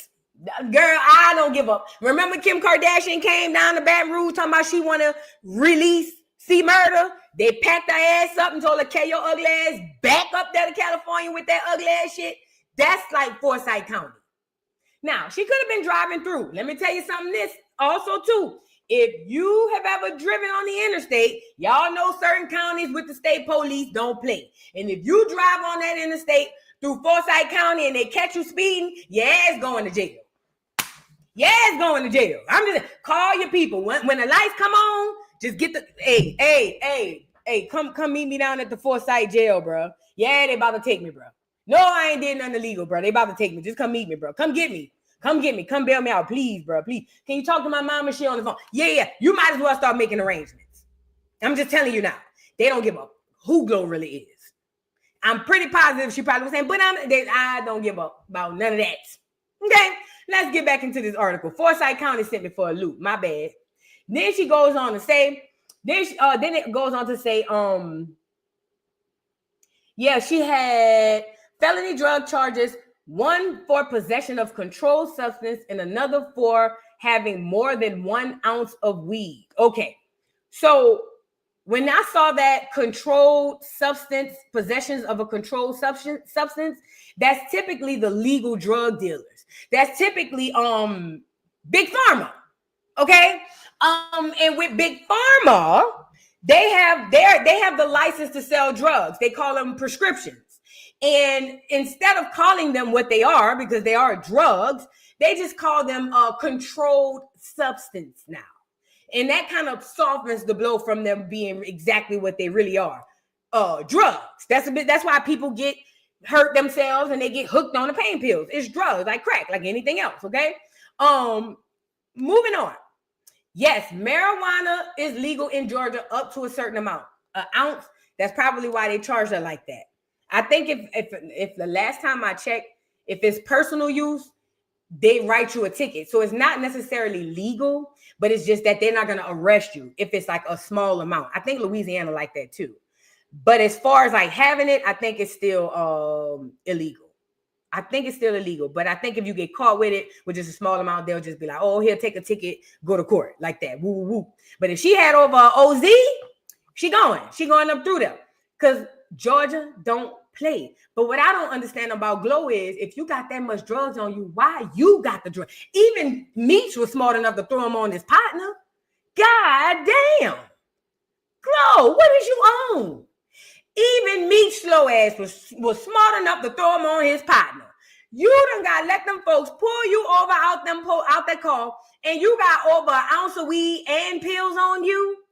Girl, bye. You got too much money. You got enough money to where you can have somebody meet you at the airport every time you come home or meet you wherever you going and drive 2 cars and have the other person drive the car with the drugs and whatever, and you be in your car with whatever. That's how much money Glorilla has. This is what I mean when I say I don't feel sorry for these people who have access to things and don't utilize them. Girl, not only that, if you just felt like you had to drive, that's fine.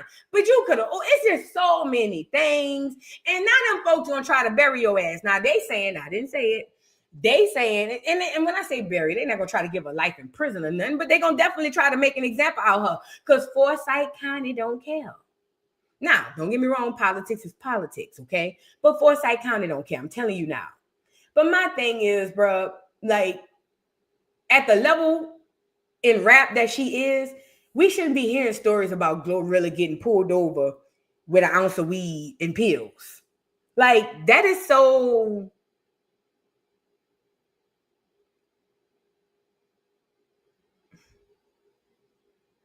Just Britney. You know what I mean? That is so just Britney. That is so, like beneath you.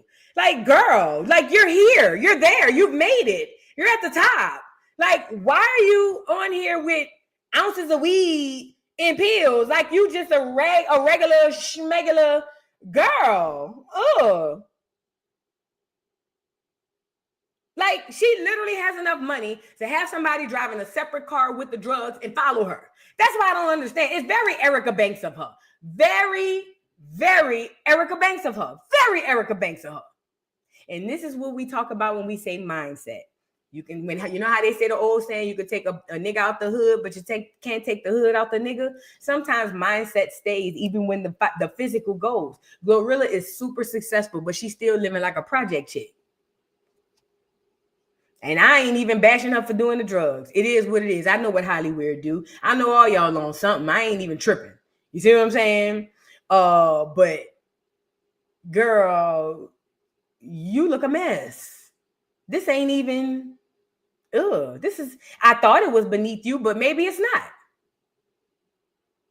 Mindset. That's what this is all about. Remember how we talked about Remy Ma was ready to fight that lady in front of court? Mindset. Remy still broke in the hood, in the brain. Only a person with that type of mindset react like that. It's just crazy. But yeah, I don't know. Oh, Oh, I do want to show y'all this with Glow. Hold on. I think this is the last time she got pulled over.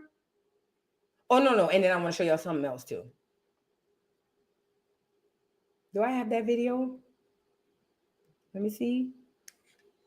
There was a video from the last time she got pulled over.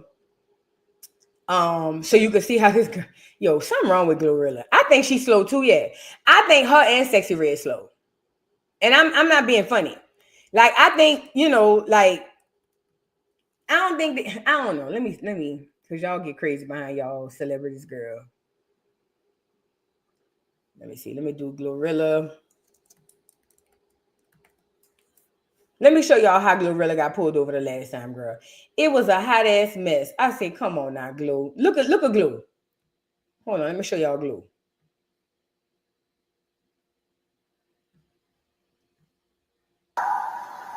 Hey, I'm Officer Carrillo, 20, please. So the reason I pulled you over today is because you made a U-turn at a red light. Okay. My GPS is taking me to Waffle House this way, and it took me there. And it took you over there? Yeah. Okay, so do me a favor so we can get out of this roadway. I'm going to need your driver's license. I'm going to go back to my car. I'll flash my lights at you. Whenever I do that, or whenever these cars pass us, I want you to turn into this turn lane over here, okay? And just stay right there for me. Were you drinking tonight? I'm not going.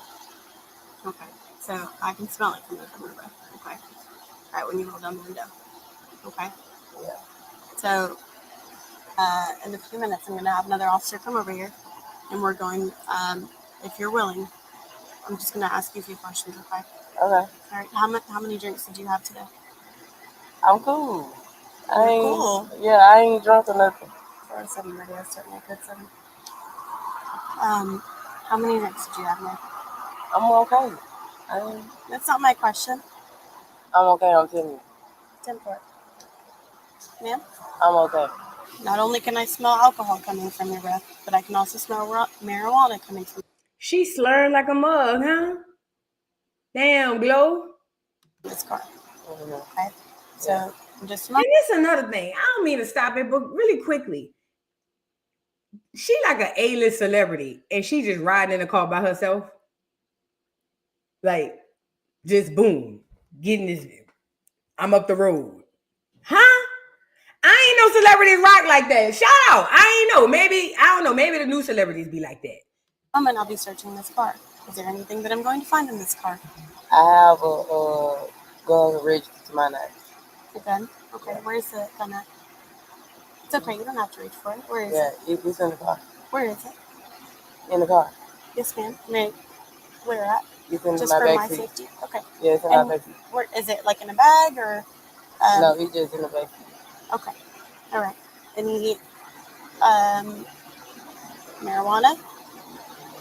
Not nothing I can go to jail. That's not what I'm asking, ma'am. I just want to know. I mean, I'm going to find it either way. It's maybe like a 2 point something. Do you know who I am? No, I don't. No, ma'am. Oh. You said. Let me tell you something. That's where she could have messed up. And the lady officer, the clear lady who's the officer, she took that better than most of them officers would have taken that. All that, do you know who I am? They get offended by that shit because they really don't care about none of that. See, this is what us on the internet have to understand. Everybody don't live on the internet. Everybody don't live in hip hop. Everybody don't live on Instagram, Twitter, YouTube like us. You know what I'm saying? So these cops that she's coming across, even if they heard of her or seen her, they still don't give a fuck. Because first of all, the mindset of the clears in Forsyth County is they racist as fuck. Period, point blank. The courthouse is still old as shit. There's an old clear man sitting down there. I know they got me on a ticket one time. You see what I'm saying? The officer was being nice. Another officer would have felt some type of way by her saying, oh, do you know who I am? Like, bitch, like I'm about to give you a slide because you supposed to be somebody. They feel played by that. You know what I mean? They feel played by that. I'm just telling you now. Y'all know they got racist white cops like that in the county or a parish somewhere near you. Everybody, we know what it is. We know how it go. But look at Glow. You know who I am. Look. It's maybe like a 2 point something. Do you know who I am? No, I don't. No, ma'am. Oh. You said An opening. An opening way? No, it's called, the club's called Open Weekend. I think I've heard of opium. Never heard of me though. That's fine. You don't know who I am. Okay, well, you're not out. I know last name Woods. From what I just saw. But Oh yeah, that's all. it's all right. It's all right. But yeah, it's okay. I'll wait on you. Enlighten me on who you are. You're seeing me. No, because you still gonna kick on me. It don't matter who I am. Pick on you. I'm not picking on you. You're 'Cause driving and I can smell alcohol off your breath. But I'm not drunk. I can tell you that. I can promise you that I do. But yeah, I'm on your TV. Would you submit to the roadside? And what if I don't? What's my right? Your right is to say no. Yeah. You have the right to refuse. Mm-hmm. Yeah. It's voluntary. Yeah. It's voluntary? Okay. Are you refusing? What would you like to do or you like to refuse? I would like to refuse. You would like to refuse? Ma'am, you're cover up. Oh, I'm sorry. Thank you. All right. So do me a favor to sit right here for me, okay? Okay. Can you tell my brother y'all names? Yeah, Yes, I'll give ma'am. them all the information. We're gonna go talk to him in just a moment, okay? Can I get him my jewelry off of me? Can you take it off me and give it to him right now? Yeah, actually that's fine. Unless you take it all off, and Yeah. I'll give it to him. Yeah. So I'll do it for you, okay? Now, if you want to put it directly in his hand, then you know, you can't keep 3 rings right here. I told you that you don't want to touch the weed. No, that's fine. Do you have any Okay. other necklaces or anything that you Yeah, just I have want a to take? necklace on me as well. Okay, turn around for me. Will you let me pee on the side of the road? No, ma'am. We'll get to the jail in just a moment, okay? Oh, it's close. Oh my God. I don't know what it is out here. You've never been to jail? I've Never been to Gwinnett County Jail? I was 30 minutes. Do I get out the jail fast? That is on them. I don't know their process. I have never worked there. Oh my God. Y'all doing the most. 37 right here. 295, one female. All right, we're going to get right back What the here. hell? Can you bring my phone? Right here. Yep. Hop in. Oh my God, I haven't been one of these in years. I'm about to call my lawyer. Okay. So I'm going to reach over you and grab this seatbelt, okay?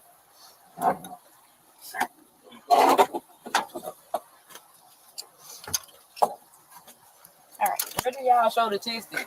Ma'am? Where the test come up at? What test? The test that it prove I'm drunk when I know I'm not. No, that is different. That's a different So can I sue y'all if y'all take me to jail for no reason? Glow said, can I sue y'all if y'all take me to jail for no reason? Bro, we got to get more abrupt on the law. Girl, if you refuse a test, let me tell y'all something for people out here who may not know. If you refuse a breathalyzer test, it is your right, but just know you're going to jail. Period. I'm not saying don't do it. Honestly, I ain't giving you no advice. But if I ever, God forbid, and I'm pissy drunk, ain't taking the test. Take me. I don't give a damn, suspend the license. Take it. Ain't taking the test. You ain't gonna catch me, nigga. But that's just me. You feel what I'm saying? But this is old footage. This isn't the footage from the most recent arrest from Glorilla. This is footage from her last arrest in 2024. But I'm saying all that to say this, like, certain areas, especially when you're riding up and down these interstates and highways, them cops don't give a damn about celebrity. And white celebrities go through the same thing with these people sometimes. You know what I'm saying? And I just find it messed up that Glorilla can get this far in her career and still be moving around like she's the girl who we saw on Facebook with all the tattoos and the weird face. You know what I mean? Like, I just feel like Glorilla should be better than this. I don't know if she's better than this because I don't know Glow. Yes, this is the old video for everybody asking. This isn't the most recent arrest. This is from 2024. I was just showing y'all how she be when she getting pulled over because she's kind of arrested for the same thing, drugs and alcohol. Okay, it's the same thing last year, same thing this year. Now that also tells me that it presents a problem, possibly an ongoing issue that she might need to address. But it also tells me her mentality and mindset is not there. Like, you still moving like you not who you are, and maybe it has to come to that. I don't know. But I saw that. But then somebody put out. Now listen, don't get me to. I'm just reporting. Don't get me to tell you if it's a lie or the truth. I'm just telling y'all what I seen on the internet. Allegedly, somebody said that Glorilla house was broken into a house that she wasn't there, and they had done stole her jewelry or whatever, and that's why she was on her way home or something like that. But let me say this: ignorance of the law is no excuse. I want my people to understand, listen to me and listen to me good. We can't keep moving off of our emotions. We cannot. We have to stop doing this. Our emotions has gotten us in so much trouble. We're so caught up in our emotions as a people, we don't even realize when we're screwing ourselves, right? And in these traffic stops, I want us to come home safe. I want us to make it. But we get so emotional about what's right or what's wrong, we end up making very stupid decisions that could cost us our lives. And when we were talking about that other brother the other day who got punched in the face, which I told you he shouldn't have got punched in the face, we were talking about that. I'm realizing that there's a bait and switch here. They are trying to get a rise out of us. So they're showing you all this stuff because they control you by your emotions. When it comes to Glorilla is having these issues because whatever emotion she got going on, it ain't working for her. What is causing her to have that much drugs on her and hop in the whip and start driving, especially somewhere where you done been arrested before? Like, make it make sense. And we can't keep making excuses for them almost killing us. Because we can sit up here and say, but it wasn't right. It wasn't right. But do we want to make it home or do we want to be right? This is just a genuine question. Do you want to be right or do you want to make it home? You're not going to be both in these situations with these crackers. You're not going to get both. You're just not. Sometimes you can. But if you're dealing with a racist crack, you're not going to get both. You're going to get right or you're going to get to jail, but you're not going to get both. Now, they're saying, making excuses, that somebody was broken into her house. Even if that was the case, Glorilla should not have been driving up and down the road like that. She wrong, bro. She wrong. She wrong, bro. She wrong. I don't care if it was a highway robbery at her house. The whole point of it is initially she wrong. You know what I'm saying? So now let's get into them saying that somebody broke into her house. It says allegedly. I don't know this to be a fact. It says, so you mean to tell me Glorilla house got broken into while she wasn't there and hasn't been for some time? The thieves stole jewelry and ran once they saw she had family there. They called police, and instead of looking for the home invaders, they issue a search warrant, then arrest warrant for Glo over weed when she wasn't even at the home. Is crazy work. Okay, now this is taking a whole turn. ATL is not a real place. It says attorneys for Glorilla, Marissa Goldberg and Drew Findings, or whatever, from the law firm tell TMZ arrest of Glorilla Woods or Gloria Woods is a disturbing window into how warped law enforcement priorities have become. Ms. Woods was out of town when her residence became a target for a group of home invaders who most likely knew she wasn't there. What they didn't know was that she had family staying with her and they were traumatized by the violent entrance of this group who grabbed high value jewelry before taking off once they realized the home wasn't vacant. They add, when her family members did the right thing and called law enforcement, instead of investigating the violent home invasion and theft at Miss Woods' home, they instead sought a search warrant when they spotted what they believed was a small amount of marijuana. Law enforcement then sought arrest warrants for her, even though she hadn't been at her home for some time. No arrest warrants have been issued for the violent home invaders. Miss Woods is a victim, not a suspect. This is our tax dollars at work. Absolutely unbelievable. Now, this is very, very, very, very interesting. And let me tell you why. This right here is an entanglement of what was happening. So you mean to tell me Glo wasn't home, somebody go to rob her house, but her family was there. The people make out with some of her jewelry. They leave. The family know they got drugs in the house. But I guess in the moment, panic, didn't think about it, called the police. Now you got them white folks, the white man in the blue uniform, all up in through your crib, or at least the crib you staying at that belongs to your cousin, and they got drugs out. Not one person said, hold on, bruh. Before we call 911, Let's put the weed up.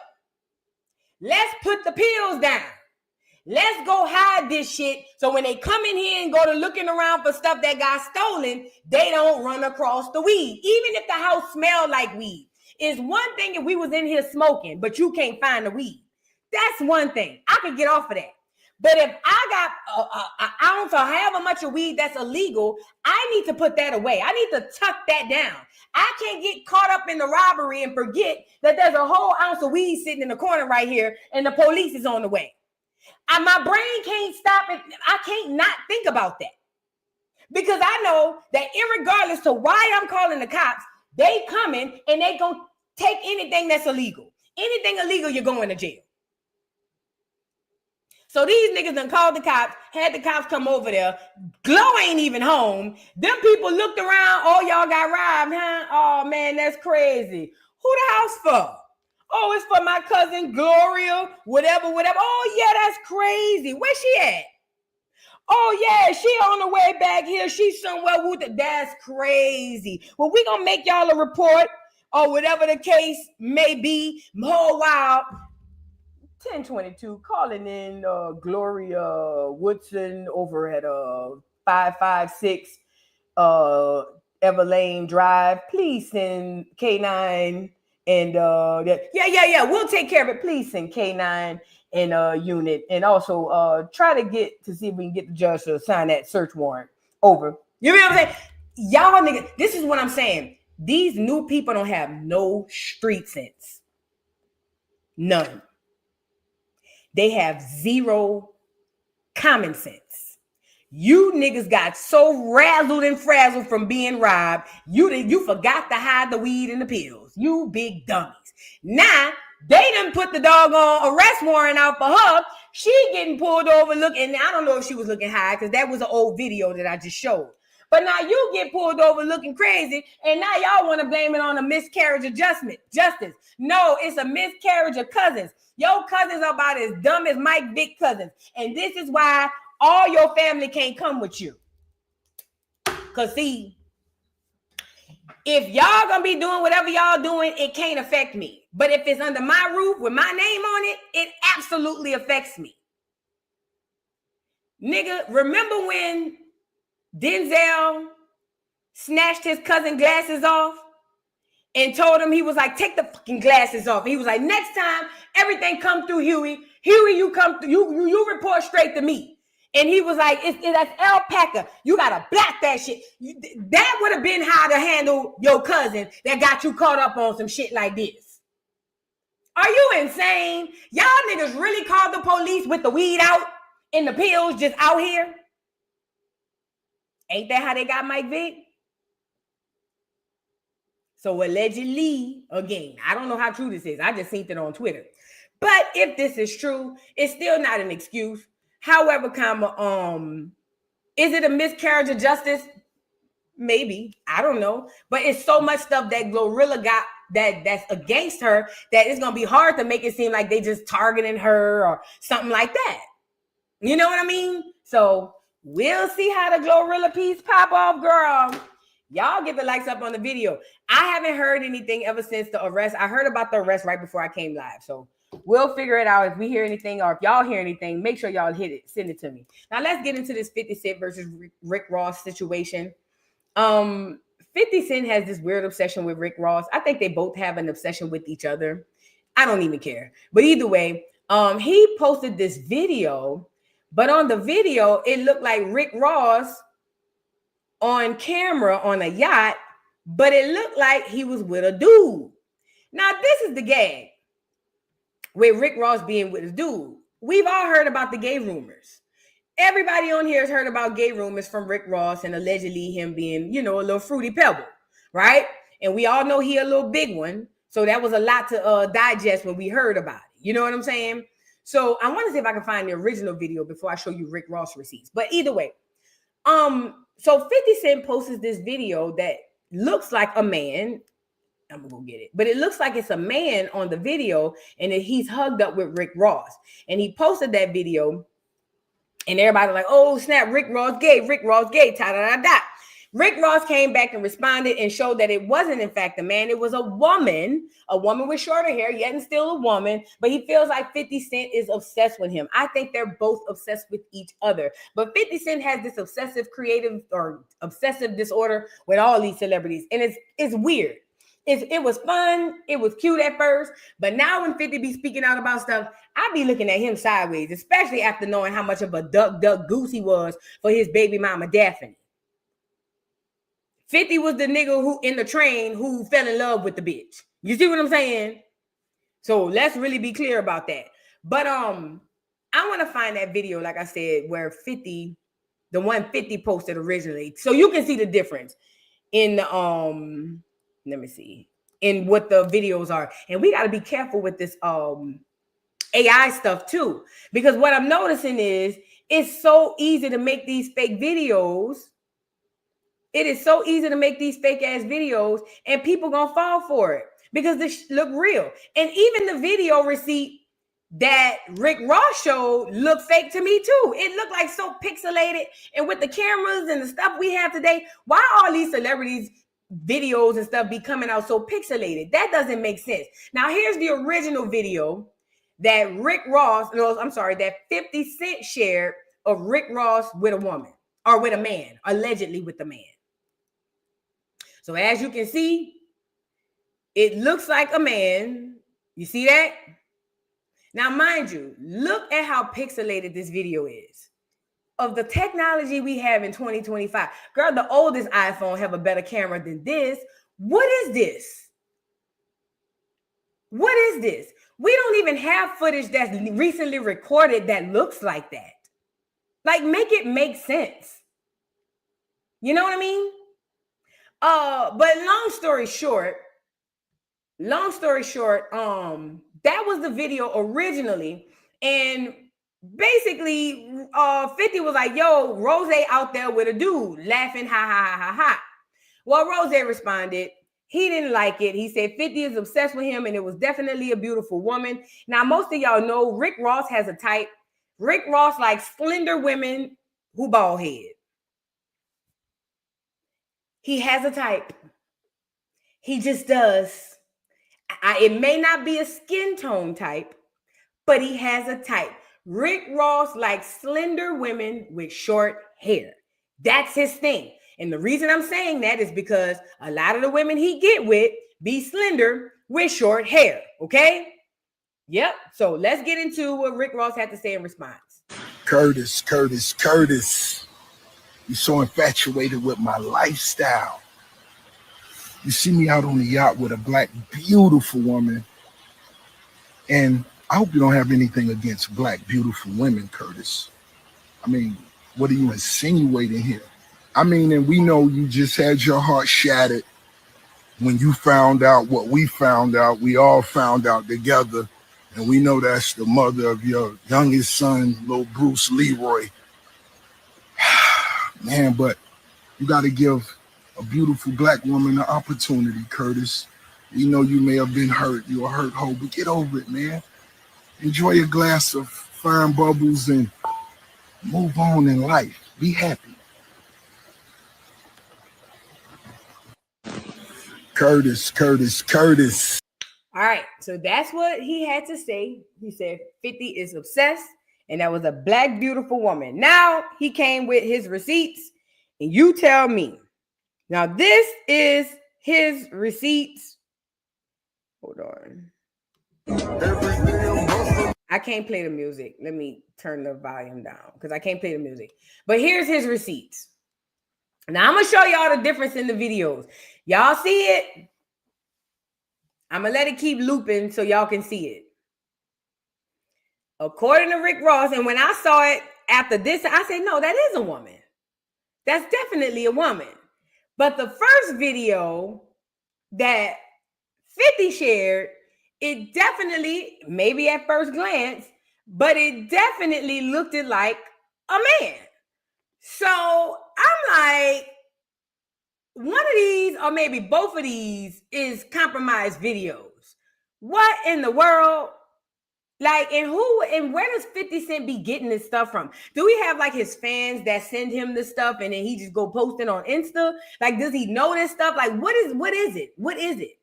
But that's Ross's receipts showing that it is a woman. And according to Ross, here is the woman's name or who the woman is. Jasmine Kendrick, ladies and gentlemen. That's the lady. Allegedly. Yo, him, Ashley Dawn reading book said, no, not you. Somebody else said something about he called the son Bruce Leroy. Bruh. When Ross called 50 son Bruce Leroy, the first time I heard that shit, I lost it, bro. I said, why would that nigga call 50 son Bruce Leroy? Because he half Asian. Bruh, bruh. Like I said, bruh, when I saw that shit last night, bruh, I said, nah, come on now, Ross. Nigga called that boy showing up. Who's the master? Boy, if you don't get your crazy. That boy said, why don't you and Bruce Leroy? I said, there you go. Let me move around. Ross wrong for that, bro. But yeah, I don't know which one of those videos was fake, but according to Ross, it was a woman, and that was her name, Jasmine. Jasmine is her name. Now let's get to the main event. I need you guys to hit the like button. Like the video, you guys, please, and thank you. I sure appreciate you. Sean, thank you for the super chat. Says, Voodoo, my language on my super chat was horrible. I'm driving trucks. I can only text at red lights. When I'm not texting, red lights take all day. But when I do, lights change fast. It's a setup, Voo. Thank you, Sean. I appreciate that. I don't know what you're talking about, but I maybe understood what you were saying. Thank you so much. I appreciate you, Sean. Y'all get the likes up on the video. Renee, thank you for the super chat, says, Boo, did you hear about the holiday in October called Indigenous People Day? Yes, we spoke about Indigenous People Day on the channel. And we also spoke about how Trump, when he was signing it into order, how when he talked about how this is going to be great for the indigenous people, he tapped the black woman next to him. Remember that? Put a one in the chat if y'all was on the live when we talked about Indigenous People Day. And I told y'all that's really our day. But we don't know it, so we don't celebrate it. Because even if we were think about the $5 footlongs, the $5 footlongs aren't indigenous. They came through the Bering Strait, which means they came from somewhere. Indigenous means from the land.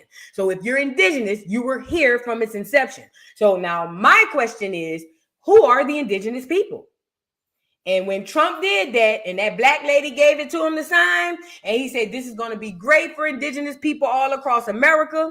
He said, it's about time they finally get their just due and recognized. He said, and I'm so excited for all you indigenous people across America. And he gave that lady back the pen and went. And was like, and I said, there you go. So, yeah, Indigenous Day in October, we need to be looking into it. We so hung up on the word black. We hung up on black like our ancestors were hung up on white Jesus. Can I talk about that? Can we talk? We love the word black like our ancestors loved white Jesus. And that word is the reason why we have quote unquote tethers. That word within itself, just black, that word is where the tethers come from. Throw away the word, no more tethers. You get it? Because there's no way to go in. But that's a whole other story. But my people in this day and age love the word black more, probably more than our ancestors loved white Jesus. But I'm pretty positive somebody next generation or two, they're going to come back and straighten us out. We're going to be good. They're going to straighten us out. Just right now, if you tell somebody, when you talk to somebody and even hint at any other word but black, ooh, girl, it's like arguing with somebody who a Bible thumper, huh? Girl, they want your head off the swivel. Do you hear me? Woo! They want you. You say anything. Well, why don't we call it? You want us to get rid of black? You say, God damn, nigga, I was just making a suggestion. Damn. All right. Damn. It's just a word. It's okay. You know what I'm saying? Yeah. Y'all gotta be careful now. Be careful. How do you say this? I'm sorry, I can't see from the glare. Aisha the artist, thank you for the super chat. Says Forsyth is where Tamala Horsford passed, and I'm pretty sure it's a sundown town too. So yes, there's Forsyth County, and then there's Forsyth, Georgia. She passed in Forsyth, Georgia. Now that is a sundown town. Forsyth County isn't a sundown town. But don't go down there after the sun go down. You get it? Does that make sense to the audience?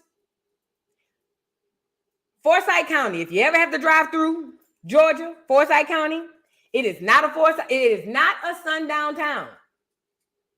Just don't get caught down there after the sun go down. That's all I'm saying. That's all I'm saying. I'm just trying to help y'all out. So in case y'all on the road, going travel or whatever the case, boo, boo, boo, boo, you already know, you know. Thank you so much for the super chat, Jaleesa Green. Thank you so much. Mother Tree and Moon, thank you for the super chat. Says, you think MLK quote, we coming to get our check, a setup in case we woke up? Why didn't he say our land? Also, he said we. He knew he wasn't one of us. There you go.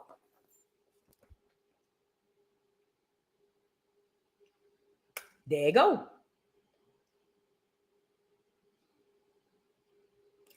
So these are the great questions we need to be asking ourselves. When Martin Luther King said at the last minute, we coming to get our check. Remember he said that? The whole premise of that speech was about land. Remember, this is right off the heels of the civil rights movement. Okay? This is right. So everything's done. All the bills, all the laws, everything is signed. We are no longer segregated. Martin Luther King realized, oh snap, I effed up. Economically, they're taking all our land away from our people. They're taking boo, boo, boo. Well, back to the question is, first of all, how much did Martin know while he was doing this? Do I think he knew everything? Absolutely not. But how much did he know when he was playing his part?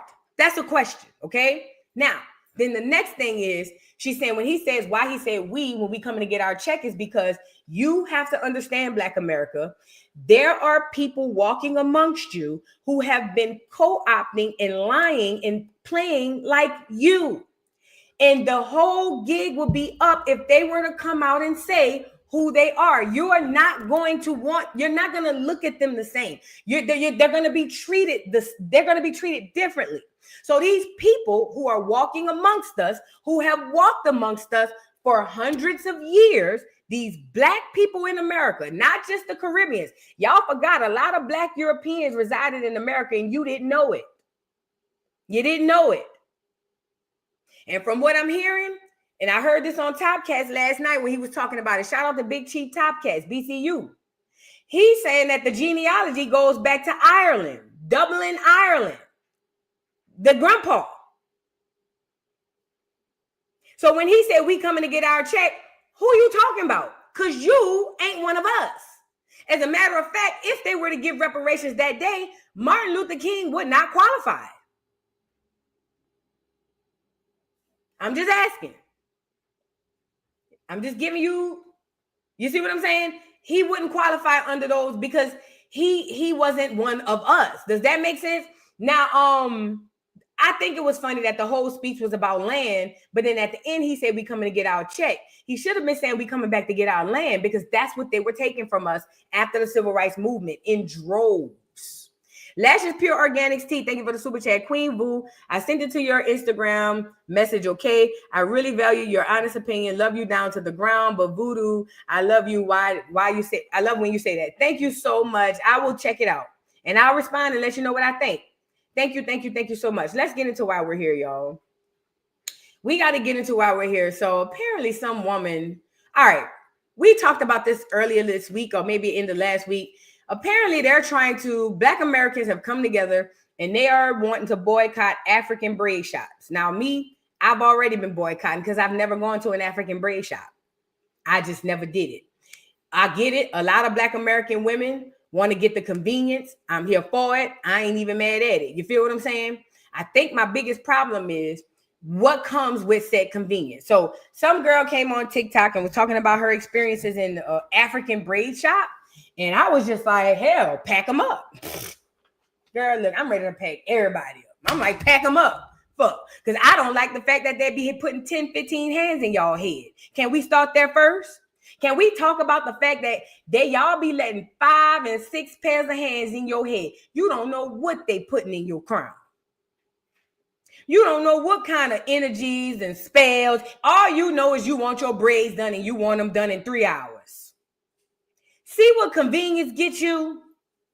Do you see what 4, 5 sets of hands in your head? Everybody got a section because you ready to get up out of here and you don't even realize all that energy coming from them folks straight to your crown. Straight to your crown. And all you care about is I got my braids done.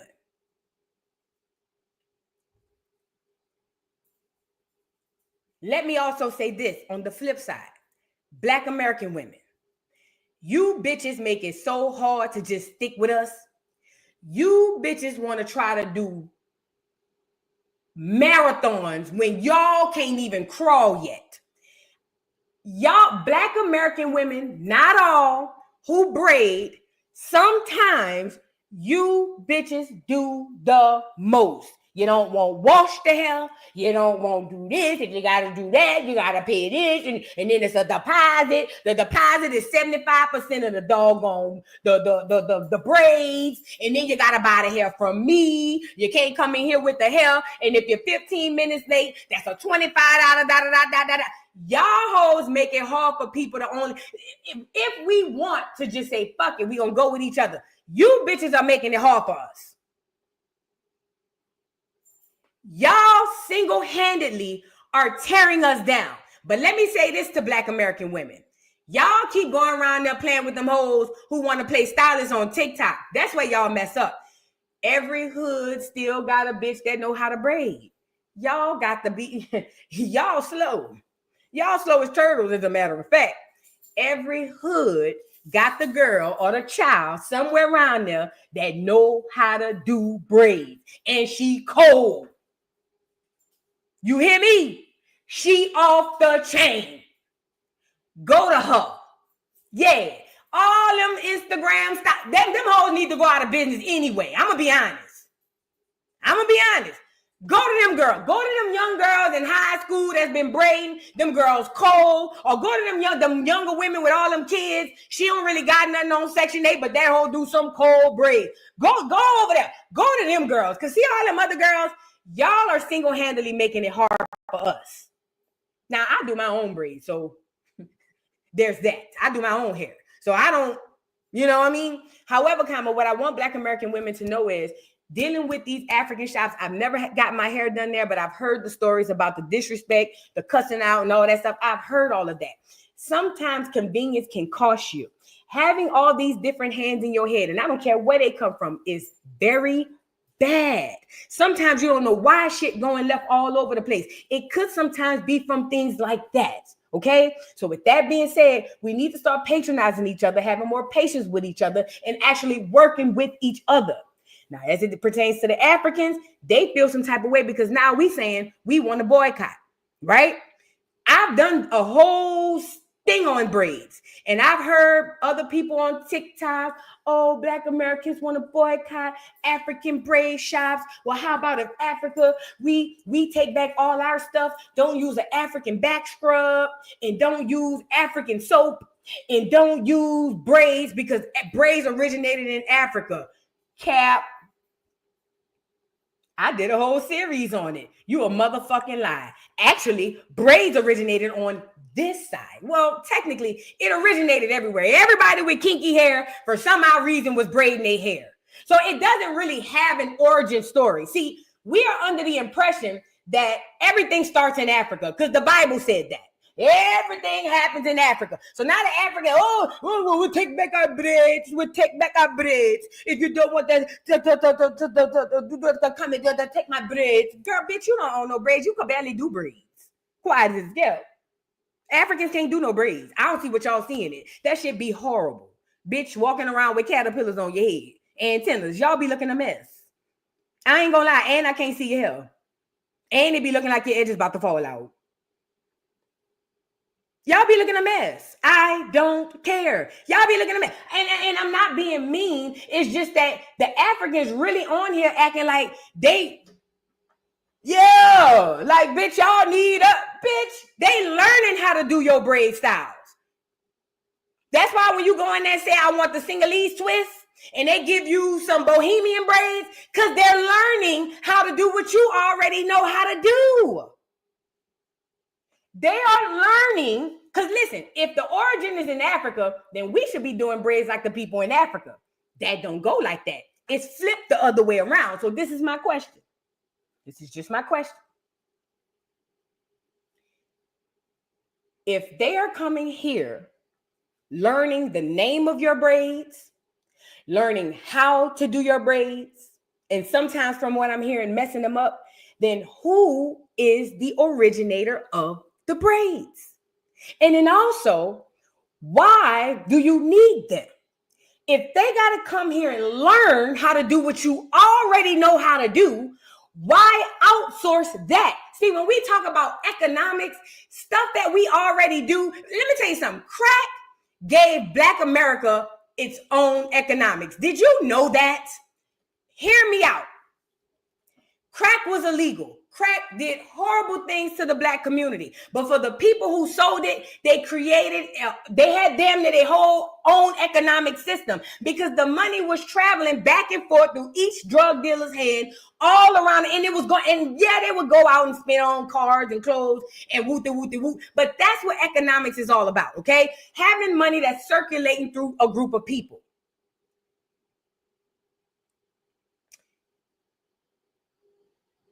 These Africans feel some type of way because we don't want to give them our money. So much so, us saying a 30-day boycott from an African braid shop has caused them to say stuff like, oh, you guys are xenophobic. Oh, you guys, y'all are just like the white supremacists. Oh, you guys just hate Africans. If you hate Africans, just say that. This is all we hear. This is simply because we don't want to give them our money for 30 days. 30 days got them crashing out. And we hadn't even started yet. 30, now I'm ready to make this a world. I'm not a nationwide situation. Because after I heard what I just heard, plus watching, I'm like, hell no. But listen, we need to figure out why they so mad that we don't want to give them our money. So mad, so much so now they talking about they want to go to war with us. They talking about they want to go down to tell the hospitals and the African doctors, listen to me. And this is what I told you, mother pluckers. I told you. Let me get my girl up here. Oh, yeah. Go get on here and go rub it in. Y'all know I'm not one of them humble bitches. Go get on here and tell you when I told y'all. Where my girl at? I told y'all niggas. I told y'all niggas. Y'all thought I was swearing, but I told y'all niggas. I told you, you and Africans, I'm talking about every Black person on the west side of this whole continent. Do you hear me? Western world, the Americas. You and the African, the only thing that you share is melanin. That's where it starts. That's where it stops. You don't share culture. You don't share language. You don't share DNA. You don't share genes. You don't share...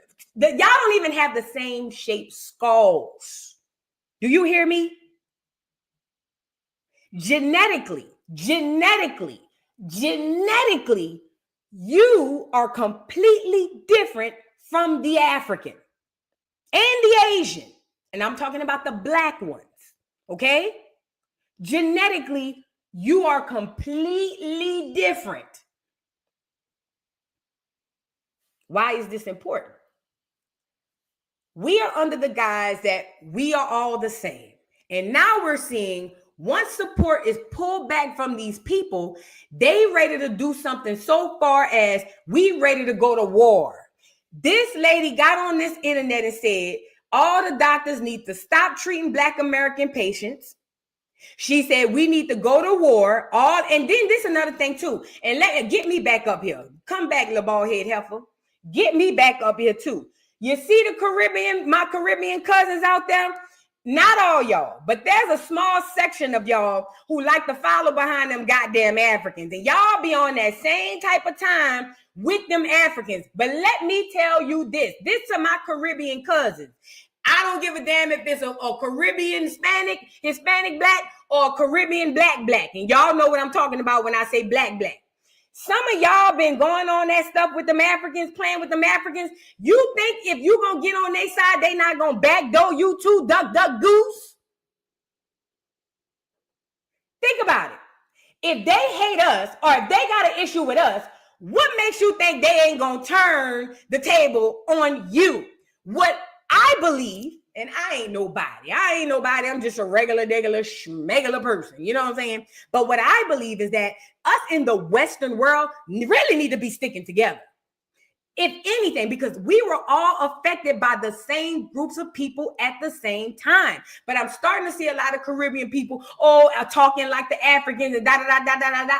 Girl, y'all better chill. Y'all, because guess what?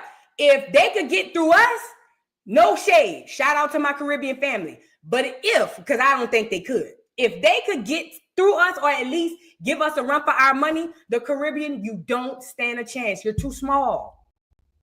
So while you over there chummy with the Africans, thinking that, because this lady gonna call on the Caribbeans and Africans to come together. That's why I'm making this up. That's why I'm telling you what I'm saying. If you think you're going to come together with the Africans and they're going to do right by you, even though they hate us and you our cousins, meaning you look like us, you got another thing coming. Okay? So that's just what I wanted to say to my Caribbean cousins, because I be seeing a lot of y'all be talking like them Africans, and then when I be hearing, or they Jamaican, or they whatever, I be like, come on, man. You know what I mean? Now, let's get into what this lady had to say. Remember, she's upset because Black Americans talked about, we hadn't even done it yet, talked about boycotting African braid salons. Let me show you how they really feel about you. Get the likes up on the video. This reached a consensus of all African and Caribbeans. Everybody from Jamaica, Trinidad, Haiti, and Africa. If this meet your consent, since the Black American want to go to war, let's see. All of us that call out one day from work, all of us across the United States, all immigrants call out from work. Yes. If they want to go to war, let's see what it can prove. And you know what? You have to think, who you have to think for this mindset of the immigrants? The left. Black Americans, hear me and hear me out. I don't care where you lie politically. I don't care what side you on politically. That ain't my business. I ain't got nothing to do with that. But let me tell you something, Black Americans. The left has made its goal to prioritize immigrants. When these immigrants come over to my land, in your land, they come with a sense of entitlement because they are told by these folks who you run behind that they have just as much importance to this land as you. So when they come on here talking about how we don't need reparations, when they come on here talking about all Black American stuff, or talking about we, and us, it's because it's partially our fault, right? But then it's also because they are being emboldened to feel that way. You don't understand. This immigration thing is a way to give away your land and birthright land. That's why they prioritize the immigration, the immigrators, or the immigrants over you, because they understand that these people, they want them to replace you so that they can have the things that belong to you, which is what's under your feet right now as we speak, this land.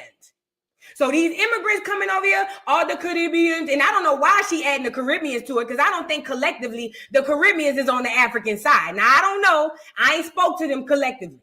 But I don't think collectively the Caribbeans is on the African side. But I could be wrong. But even if they are, for her to even bring them in, we're going to stop work, boycott the work. How many of them do they think they have here? How many immigrants do they think they let them numbers that they be putting on CNN really fool them? And to Black Americans, when you gonna wake up and realize you ain't the minority and you ain't never been the minority here? They rather tell you it's more immigrants or more whites, even though they telling you they about to be extinct by 2040. The same white folks who tell you the whites about to be extinct by 2040 tell you they the majority and you the minority. Make it make sense. I need you to think. Put your thinking caps on. The same white folks, Joe Biden, telling us that white folks gonna be extinct by 2040 is also telling you that you the minority. Well, if I'm the minority, who the fuck is the majority? Point me to the majority. It ain't the Hispanics. It ain't the Indians. It ain't the Asians. It ain't the Africans. It ain't the Caribbeans. If I'm not the minority or the majority, who is the majority? These are questions you need to be asking, okay? But that's the sense of entitlement. That's why she's talking like that. And also, all immigrants, like your businesses from all Black Americans. Simple as that. Don't let them go into your grocery store. Don't let them go into your restaurant. Don't let them go into your salon. You want to go to war? We will. And also, we can ask all our African doctors, yeah, boycott all Black American treatment.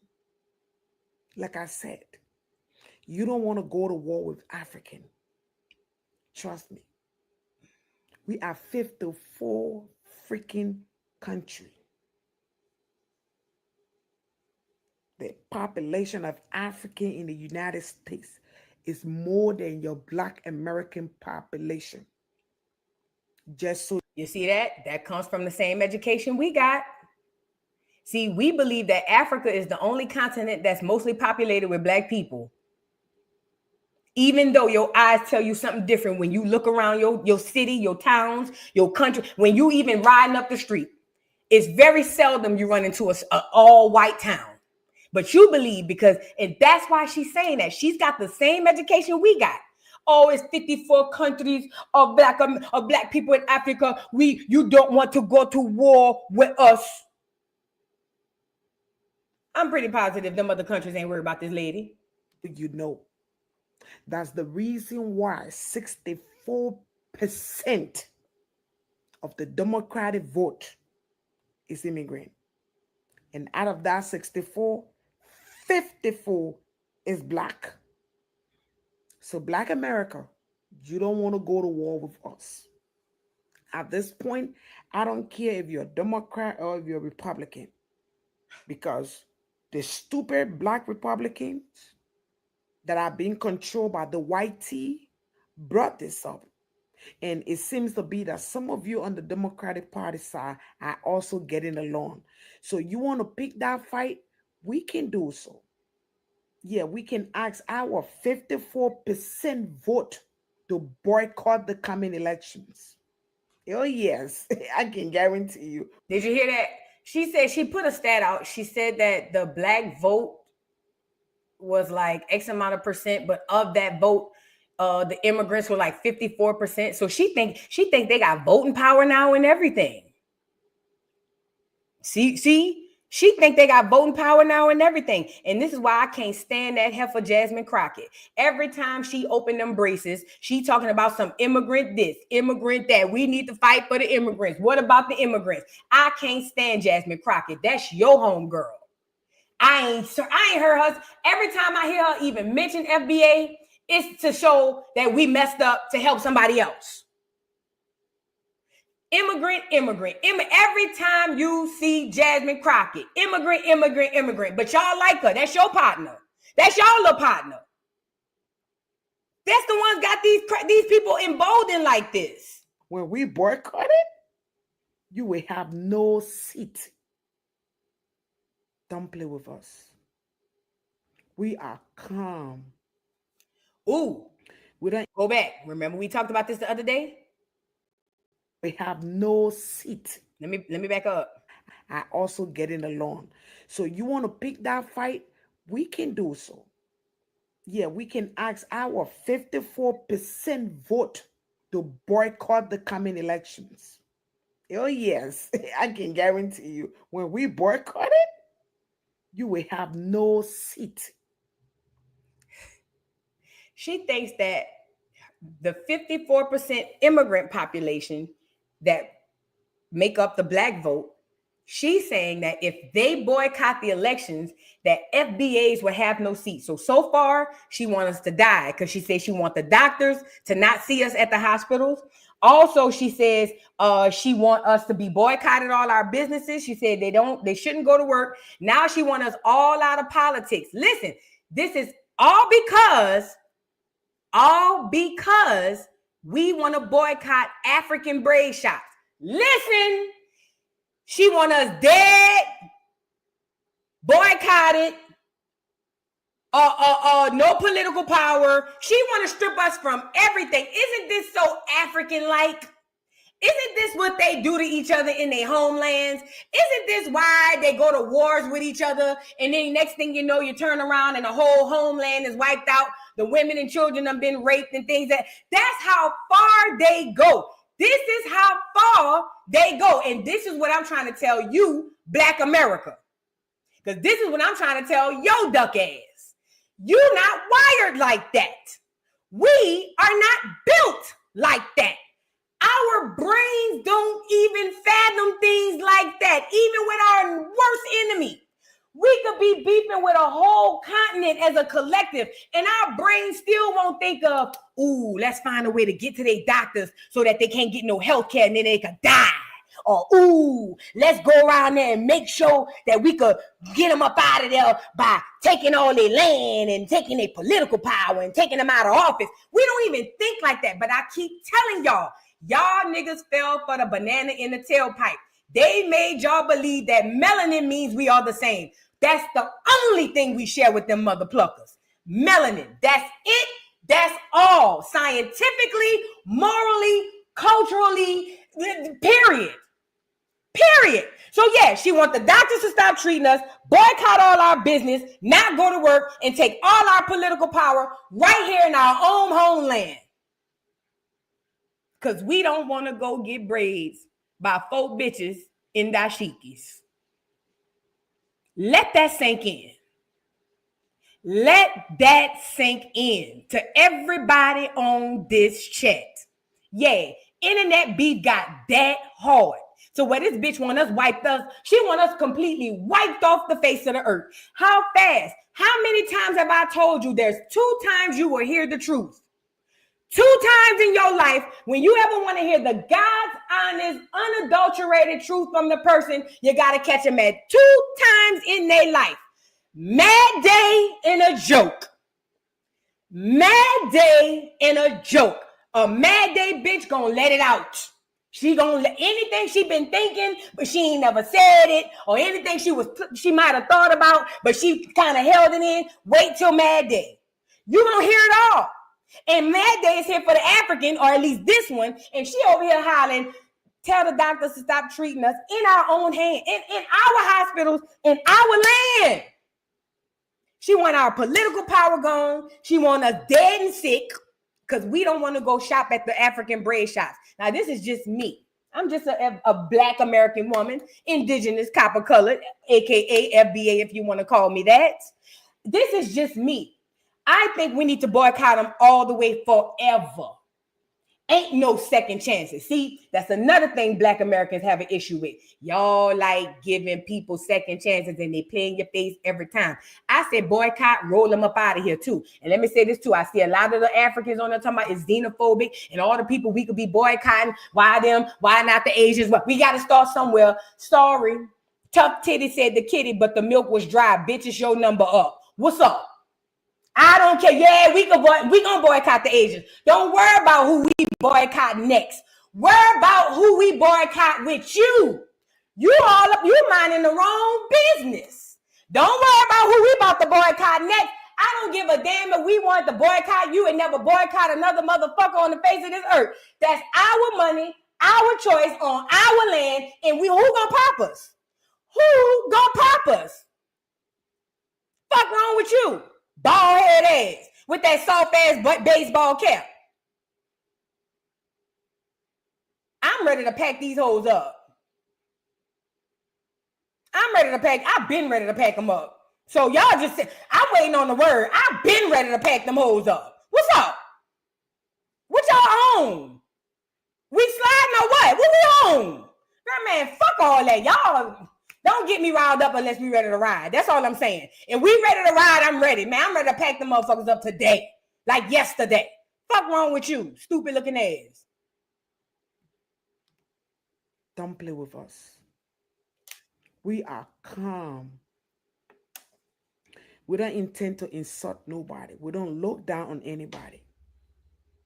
You went through pain. We went through pain. Yes, you went through slavery. We went through slavery in our own house. But we decided in Africa that we're going to put the past behind. We're going to fight for a better Africa. You want to tell us you're the only people that... Pause. Now, I'm so tired of hearing this trope. You went through slavery. We went through slavery. And we decided to move on with our lives. You FBAs need to move on like us back in the motherland. You didn't move on. You moved. The white boy came in there and whooped your ass. And you moved. You didn't move on. You just moved. See, the difference between us and you is we ain't going nowhere. Fuck wrong with you? Nigga, we've been fighting since them crackers come off the boat. What makes you think we need to move on now? Then don't tell us move on because you don't want us to move on. You want us to move like you did. What makes you think we like you? See, when Kendrick Lamar said they not like us, it went over 99.9% of people head because he wasn't just talking about the white folk. Oh, you need to get over it. You don't tell me what I need to do about my stuff. Just like I don't go to Africa and tell the Africans what they need to do about their stuff. But speaking of the Africans, FBA, why are you trying to have allies with the descendants of the people who allegedly sold you anyway? Make it make sense. What is a Pan-Africanist anyway? If we are to believe what we were told, that we were sold off a boat from Africa, from West Africa, captured by our quote-unquote own African people, how are we going to turn back around and be friends with them folks?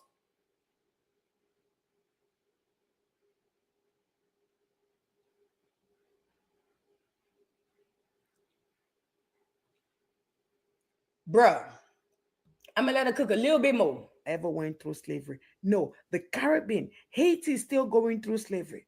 Jamaica went through slavery. Trinidad went through slavery. So I can name you multiple other African nations that went through slavery. So, but we don't come out here dragging to ourselves. Oh, we suffer history. Somebody got to pity party us. No. That's the thing, though. They come into our spaces. We don't go into Pan-African spaces and talk reparations. We don't go into Pan-African spaces and talk genealogy. We don't go around them. They come by us and then get mad at what they hear. Are you insane? I don't care how they look at us or what they think about what we're doing. Just like I'm pretty sure in all of the 54 countries in Africa, they could give two fucks about what I think about them or what they doing. Just because slavery happened all over America, that has nothing to do with Black Americans here. We don't even comment on that. We don't even bring it up in conversation. And as a matter of fact, we're so slow as a community. And when I say slow, I mean because our actions, we so slow, we would probably be the ones with you mother pluckers fighting for your reparations. We have been so given in the past, we would probably forego our own reparations to help somebody else get theirs. We've done stuff like this in the past. But we don't hate on you. We let you get your one off. Whatever. All right, bet. Go get what you got to get from Great Britain. Boom. Go get what y'all got to get from France. Boom. We here. We like bet. But as soon as we get it, it's a problem. But this is what I keep telling you. And if you're new to the channel, subscribe. We do this Monday through Friday. Welcome to the Morning Joce. This is what I'm trying to tell you. Do you understand me? If they're not afraid of you getting money, and they becoming the slave. You know, you hear that narrative, oh my God, I'm so afraid. White people are afraid that if Black people get money, they're going to turn white people into slaves. White folks know we ain't going to turn them into no slaves. We ain't cut like that. Not as a collective.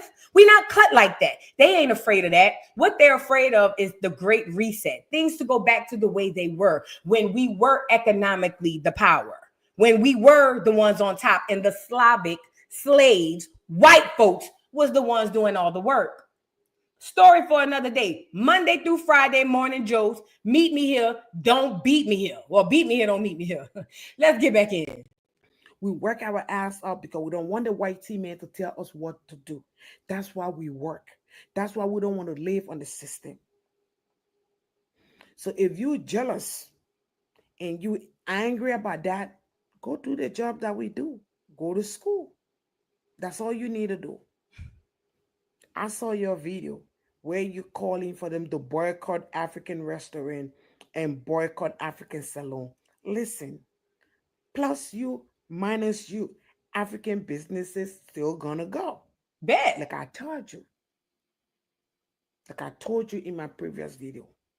Plus you, Black America, minus you, Black America, African businesses are still gonna go. You're not the only people in America. In fact, we got more white people. Just like the dude yesterday who said we ain't got no culture from Nigeria. It's jealousy and envy. The most dangerous people you can come across is people who envy you. Jealousy and envy are very, very dangerous. She just said it. You Black Americans think y'all the only people on the planet.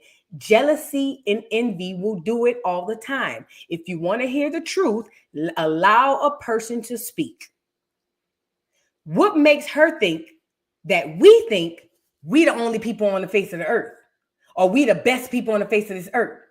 Like, what makes her think that we think that? It's a projection. No, not a projection. It's an insecurity. That's what she thinks. And they think when they in their little huts in Africa praying that they can get a ride to America, that's what they think. Because remember, our slums is like 5-star living to them. Envy and jealousy will do it to you every single time. And these are the people that they are trying to tell Black Americans we need to work with. I don't want to work with nobody who I'm not sure how they really feel about me. If you like me in my face and hate me in private, I don't want to work with you. I don't want to work with you at all. And this is not all Africans. I'm speaking about the ones that come over here with this bullshit. I don't want to work. I don't trust you. So you're going to bully me into giving you my money. You're going to threaten me with your doctors. You're going to threaten me with your political power. You're going to threaten me to give you my money, or else? Is that what the next alternative is? You must not know us. Girl, you don't know nothing about Black history, huh? You must not know us. Girl, please. We're eating African food and doing braiding more than you African. What? You're not the only people in America. In fact, we got more white people eating African food and doing braiding more than you African. She said they got more white people eating African food and braiding more than us Africans. Great. So then why you mad? Even African among ourselves, we do more braiding, just so you know. So braiding is not just thing, it's African thing. So that tells you that we African braid. And we got over 4 million of us here. More than 4 million of us here. So that tells you, plus you, minus you, our business will still go on. But if we boycott you, you in shit. Yeah, you will be in shit. Because guess what? When we boycott you from going to our restaurant, you got to learn to cook, or you got to go eat Madonna shit that they got to give you. Oh. If we boycott you. What she said? She gonna give us her daughter shit? She talking about poisoning us, girl. She want us to die, lose political power, and now she want to feed us shit? What? 4 million of us here. More than 4 million of us here. So that tells you, plus you, minus you, our business will still go on. But if we boycott you, you in shit. Oh. Yeah, you would be in shit. Oh, she said if they boycott us, we'll be in shit. Oh, I was about to say, girl, you trying to poison us too? My bad. Because guess what? When we boycott you from going to our restaurant, you gotta learn to cook, or you gotta go eat McDonald's shit that they gotta give you. That's what she said. I know it. I know what she said. She said when you boycott our restaurant, she said, because if I cook, you gonna have to go eat my daughter's shit. I know what I heard. I'm messing. My ears be catching stuff on my brain to calculate it. She said when we boycott, if you come to their restaurant, you're gonna eat her daughter's shit. So she's gonna put shit in your food. African bread.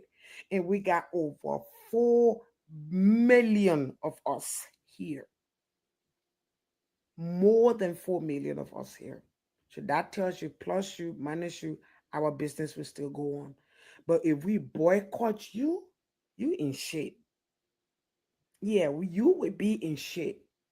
Because guess what? When we boycott you from going to our restaurant, you got to learn to cook, or you got to go eat McDonald's shit that they got to give you. I'm sorry. Okay, it's the accent. She said when they boycott us or when they ban us from their restaurants, I get it. Sorry. It's the accent. She said when they boycott us from their restaurants, we either gonna have to cook or eat McDonald's shit. That's what she said. She said, not my daughter shit. She said McDonald's shit. So they're not gonna poison us. They just want us dead at the hospital, and they want to take away our political power. So y'all rest easy. They not gonna poison our food. They not gonna feed us shit. They just want us to die at the hospital and lose all our political power, okay? If we boycott you coming to our saloons, we will still make money because Africans will support each other. But you don't support each other. That's the first thing. When we ask all the caregivers, all the doctors, all the nurses, if we decide to text each other across the United States and choose that we want to make a phone call and say we calling out, boy, you sister, you got no idea what's going to happen. So you Black American, you picking a fight that you can win. Because I can tell you in this fight, oh yeah, the Puerto Rican gonna join us. Oh, in this fight, the Mexican gonna join us. So you on your own. Oh, she said she gonna get the Hispanics too. So she gonna have the Caribbeans and the Hispanics and the Africans. They gonna all come together like the Power Rangers, and they gonna start morphing and shit, and then we all in trouble. So Black Americans, tread light. You are on your own. And in fact, most of the people that do braiding are Mexican and Puerto Rican, not Black American. Like I said, you on your own. There is a reason why you're Black American. You don't get along with Puerto Rican. You don't get along with Mexican. You don't get along with Chinese. You don't get along with Indian. And you also don't get along with the whitey because you have an attitude problem. You think everybody owe you something. Nobody owe you shit. You went through your own slavery here. We went through our own slavery, and we are still going through the slavery even up to today. Because when we have a leader who tried to stand up for us, he got analyzed by your leaders, your superpower leaders. Yes. And in return, they say, oh, come to America. Oh, come here, we'll give you refugees. Now that she's telling the truth about, but let me say this. I can't stand, and this is why I tell y'all, when we leave America and travel abroad, the people in other places don't look at us as Black Americans. They call us Americans because we've always been American. We were the first definition of an American, okay? They all look at us as Americans when we're outside of this country, right?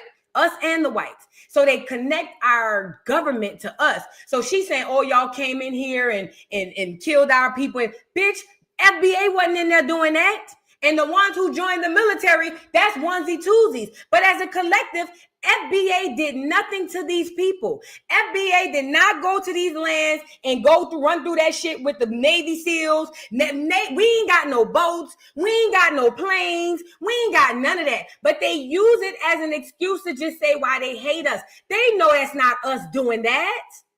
They know good and well that is not us doing that. And she know it, but she would rather say, oh, because your country came and did this to my country, then y'all need to just get over it. You're using it as an excuse, and it's a horrible one at that. You had your slavery, we had ours. We don't come and button y'all slavery conversations. Why are y'all continuously in ours? We didn't enlist the help of nobody. We didn't go and make a post or a poll saying everybody from the diaspora, let's get together and talk about that reparations. All Black Americans did was say, let's get together amongst ourselves, find our identity, make us a separate group of people than everybody, because we are, right? And then we said, let's start working on stuff specifically for us. And these people have been crashing out. But think about it like this. Let's say everybody in the chat, let's say I'm talking to you. All right, I'm gonna just grab somebody off the comments. Let's just say, because I want you to understand it in layman terms. Let's say Cindy, and I just grabbed you. Let's say Cindy was a YouTuber. Let's say every month Cindy could come on here and do the least amount of work, but every month Cindy could walk away with $100,000 a month, right? The moment YouTube demonetizes Cindy, what is Cindy gonna do? Crash out. I know I have, and I know I would, because goddamn, that's a lot of money walking away from me. That's the exact same response that you're getting from these Africans. When you start talking about delineation or FBA or anything that doesn't include them as a collective in our own stuff, you are physically taking money out of their pockets. Their whole existence here has been off of your dollar, your culture. So when you say stuff like that and you talk about stuff like that, they lose their minds. It makes them go extreme to where they want all the doctors to stop treating FBA patients, or they want all us to go lose all our political power, because anybody, that's why white men crash out at the job and go in there and shoot everybody up. Because when you take something from somebody that they depend on, it makes them act or react irrationally. And that's what you're seeing with these Africans. They are going through leaps and bounds to get mad at us simply because we're not even doing nothing negative to them. We just pulling away. Y'all sitting up here thinking that the white folks is the only ones that are afraid of us finding out our true identity and us being indigenous to this here land. Y'all think it's just the white folks that's afraid?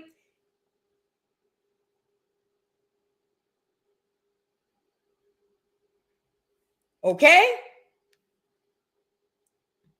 Status.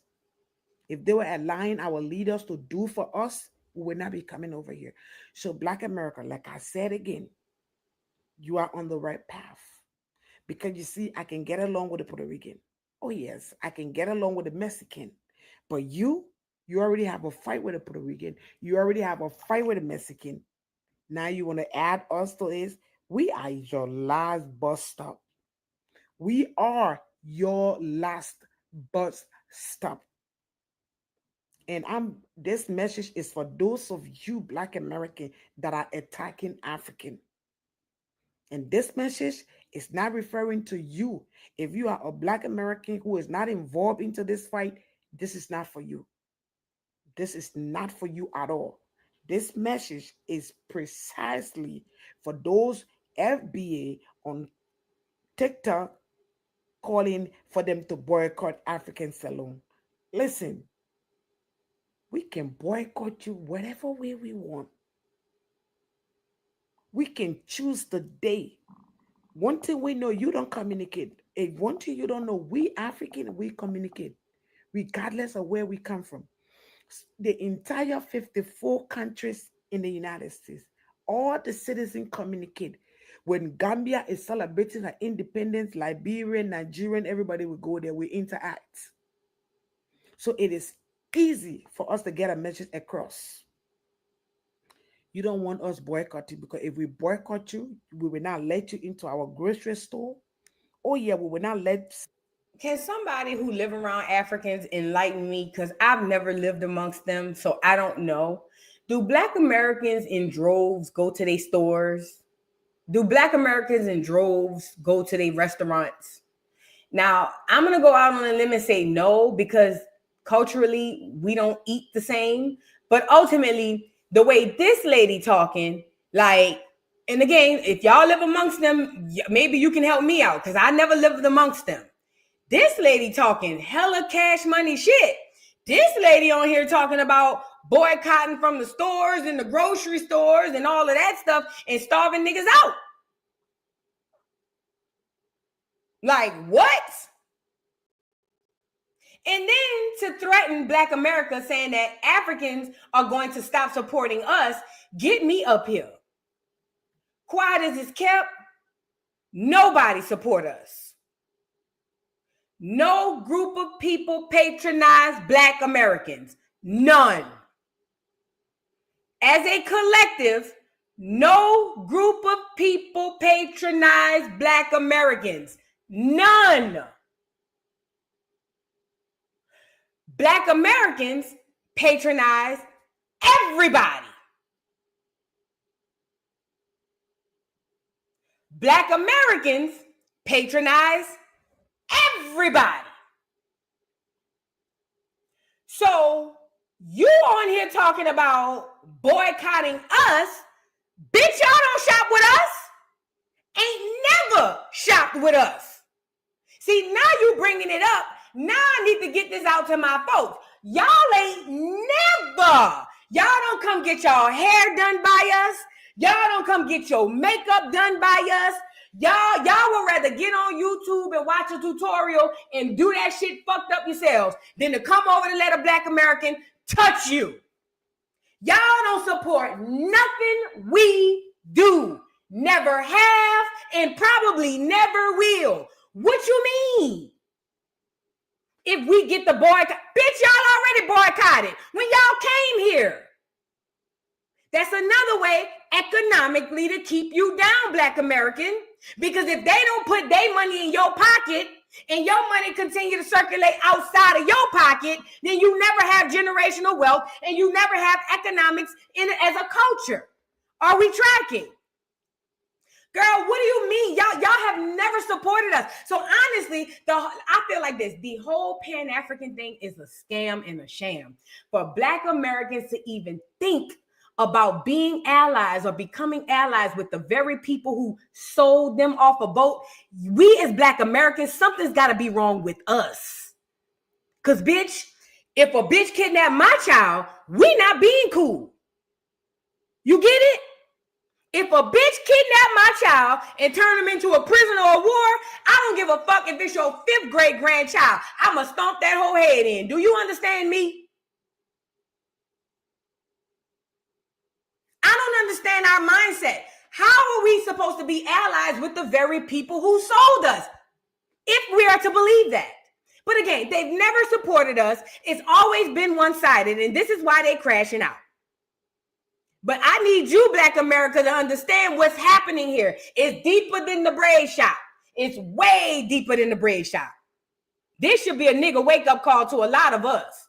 We would not serve you gasoline from an African gas station. We would tell the Indian, listen, you don't want to pick a fight with legal immigrants. Okay? Because she talking about threatening the Indian gas stations, telling them if they don't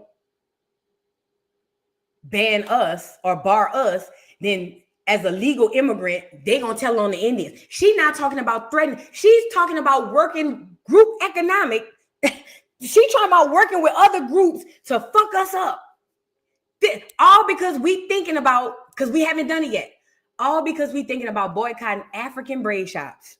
This girl talking about going threatening the Indians and telling them that if they patronize us, then they gonna get them kicked out. Because we don't want to go get our braids done. Boy, I could imagine the fucking witchcraft they've been doing over Black American women's head. All them years y'all been running up and down. I could imagine the witchcraft they did over your head. Oh, yes. I could imagine the spells. I could imagine the energy. I could imagine the shit they done put over your head, Black American woman. If this is how they really feel, I can imagine what the shit they done put on you. And you sitting at home wondering why everything going to shit. Everything ain't, I don't know what the fuck going on. If it ain't one thing, it's another. This how they feel. The girl talking about annihilating you, bitch. Because you don't want to go get your braids done.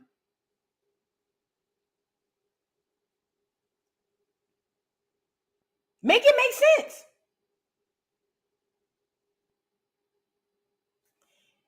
Imagine the amount of spells putting over your head. When you're picking a fight with legal immigrants, just know the Chinese will be on our side. The Indian will be on our side. You're not going to have anything. Even if the Chinese decide to stay neutral and the Indian choose to stay neutral, only we African, only us can deal with you to the fullest. We're not going to do no pew-pew. She said only we can deal with y'all to the fullest. She said none of the other groups, only the Africans can deal with us to the fullest. Ooh. First of all, God bless the ancestors. They didn't know. But to them W.E.B. Du Bois ass niggas and meatball ass niggas, all that Pan-Africanness, Pan-African that, Pan-Africa, Pan-Africa, Pan-Africa, Pan-Africa, here, there, everywhere. All these niggas, them niggas fucked us up bad, royally. All them Pan-African niggas fucked us up bad. Do you hear me? Oh, baby, this lady talking cat. And listen, you can think this mindset is a one-off if you want to. Go ahead on. Think this is a one-off mindset if you want to. This girl galvanizing everybody against us, telling us, and you ain't gonna have nobody. And us Africans, we the only ones could deal with you. Bitch treating us like we puppies. That whole talking to us like we fucking pit bulls or something. We the only ones could deal with y'all. This is what Pan-Africanist has gotten us, y'all. God bless the ancestors. They didn't know. But to the people who did know, I hope. Oh, now I ain't even gonna say it. Let me let her finish, man. Because I'm about to get mad. No, we're not going to fight. Because where we come from in Africa, we know that doing things the harsh way doesn't pay no result. We can react quietly. When you come to our salon, we say no hair. Yes, when you go to the doctor, he will tell you, oh, I already finished seeing my customers. The nurses and stuff you come across, all of them are African. Yeah, Jamaican and African too. Yeah, Trinidadians are African. Haitis are African. So you calling us, you want to pick a fight, you're not ready for this war. I'm telling you, don't keep on doing it. Talking about reparation. Do you know how long Africa have been fighting for her reparation? You think we care for what happened to you here about your reparation with the U.S.? No. What we're fighting for with the UN is different from what you're fighting for in the U.S. It's not the same. And so we don't care about your reparation. She told y'all. She sure told y'all. You think I care about your reparations? We fight for reparations to the UN. You fight for the US. You think we care about your reparations? We don't care about your reparations. We don't care about your reparations. Ma'am, if you don't go sit your ugly ass down, bitch, first of all, you look like you got a big old booty and a big belly. Shut your ugly ass up, bitch. We don't care about none of that ugly ass shit you talking about. Stand on it. Do it. If you all that shit you said, we from the show me country, nigga. Do it. What's up? Go gather and galvanize all these other folks that you said you got. Y'all come together and come back over here and meet us over here.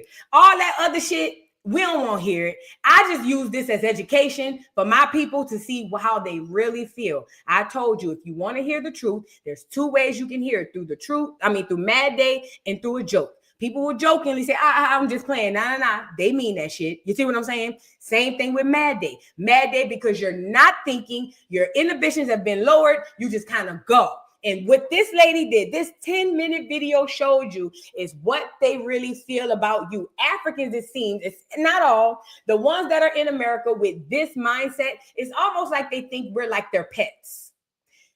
This is why every time we talk about our inventions or our creations or our cultures, you notice they always say, but it comes from Africa. Remember the girl on the red carpet at Essence talking about when they asked her what's culture? She said, culture is Africa. Because in their brains, they really think that they are like our mamas and daddies or some shit. Like, oh, that's my little cousins and them. We got them. Don't worry. Like the Africans tell the white folks, that's my little cousins and them. We got them. Don't worry. We'll take care of them. They ignorant. We'll fuck with them. Don't worry about it. Like on some type shit. Like they sunning us type shit. I feel played.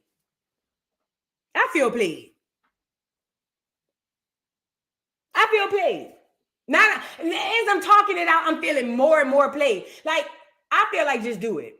Ma'am, you did 10 minutes of video, 5 minutes of it, we can hardly understand. We don't give a fuck about none of that shit. And I bet your house smell like outside. Ma'am, just do it. Galvanize all the folks you said you got, but and let this be a lesson to Black Americans. Stand on your shit. Because this is the mindset and this is how they look at you. Stand on your shit. Don't let them get in your, oh, it's xenophobic. Oh, you're being racist. You're just like the white supremacists. Don't let them gaslight you with that bullshit. They lying. They lying. They lying. Even the nice ones. Don't let them gaslight you with that, oh, this is xenophobic. Cut them off. Sorry, not sorry. No. No. I need Black Americans to be as stern with the Africans as what's that boy name? Playboy Max was with Krishan Rock the other day when he told her to get out the screen. Does that make sense? If we could just stand on it and be adamant on it, I think we gonna take leaps and bounds. Do you understand what I'm trying to say to you? When a person show you who they are the first time, believe them. And if you think this is a one-off mindset, you are a new age fool, and you are probably going to be a person that'll get us all popped. So we might have to hasta la vista you up out of here too. Because the gullibleness, we don't have no room for it. The whole, oh, well, maybe this or maybe all these second guessers, all these Black Americans who want to be second guessers and want to put Pan-Africanists before us, they got to go. They got to, you in the way. You got to go over there. Go over there by the Pan-Africans. You got to go over there. We over here, we on the movement. We got something going on around here. All them niggas who want to put Africa before us as our own people, even though no other group of people do that. Even the Africans don't do that. So all these other folks who want to put everybody ahead of us that are Black American, they got to go. Go over there. Way over there. Remember, all of us didn't go to Africa during the colonization society and all that stuff. It was multiple times we went down to Africa. There was a very, very, very extremely small percentage of us who went because we already knew back then that wasn't our homeland. You got us jacked up. Go to Africa. They've been trying to get you off your land. Let that be a lesson to Black America. Stand on your square. She said what she said. Y'all need her. And she's telling all the Black doctors to not treat you, all the African doctors to not treat you. Now, let me say this. I ain't going to hold you. I ain't going to say it. Y'all trying to get me in trouble. I be forgetting. I'm not talking to my homegirls. When I be on here talking to y'all, I be feeling like I'm talking to my friends. So I be having to forget. I can't say what I'll be saying if I was talking to my homegirl. So let me stop. Okay. Makiria, thank you for the super chat. I started doing hair in 2023 and never looked back. Let me tell you something. A girl was supposed to do my braids in 10th grade. And I'll never forget. She was running behind this boy. And she had me go buy the hair. And I went all the way to her house and she stood me up because she was running behind the boy. That was the day I started doing my hair. From that day on, I never let nobody else do my hair. Up until recently. From that day on. I felt some type of way. Like, bitch, you made me buy all this hair. Because I remember looking down at the hair. I get all the way over there. You running behind this nigga, bitch. And I'm trying to get my hair done. And you going to tell me you got to reschedule? I felt so played. I did it myself. And I've been doing it ever since. We got the capabilities of doing hair. We've been doing hair. We just got lazy. Black American women, we have gotten lazy. We got convenience food with lazy.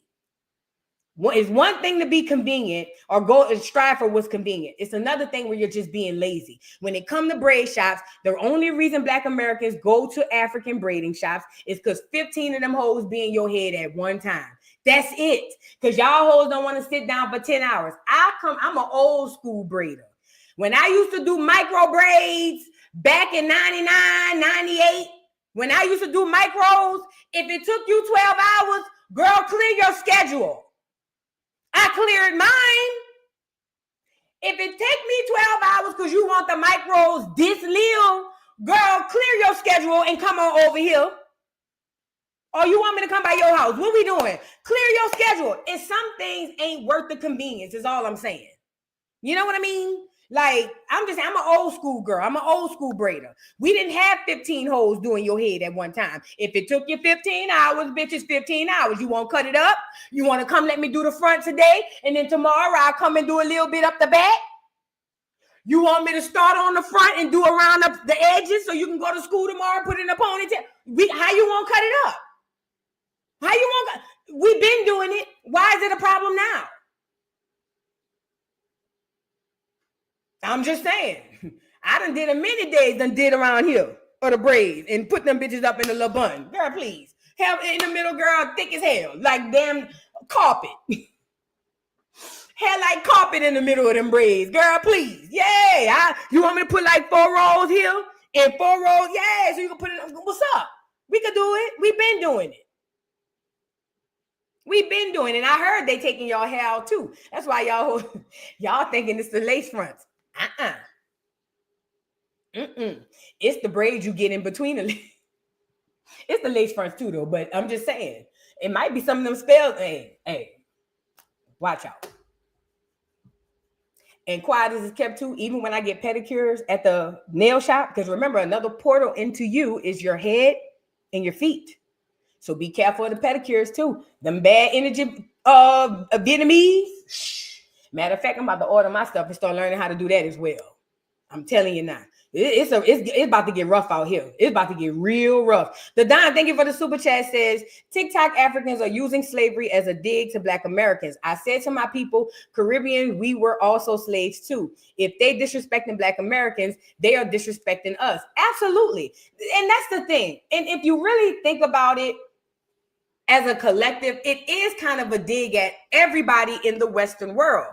It is because, and the reason I'm saying that is because when them people came from Europe and wherever else they came from to the Americas, the things were happening simultaneously at the same time from the same groups of people. It's almost like if you and 3 of your cousins decide that y'all gonna go jump this one dude and y'all plot it out.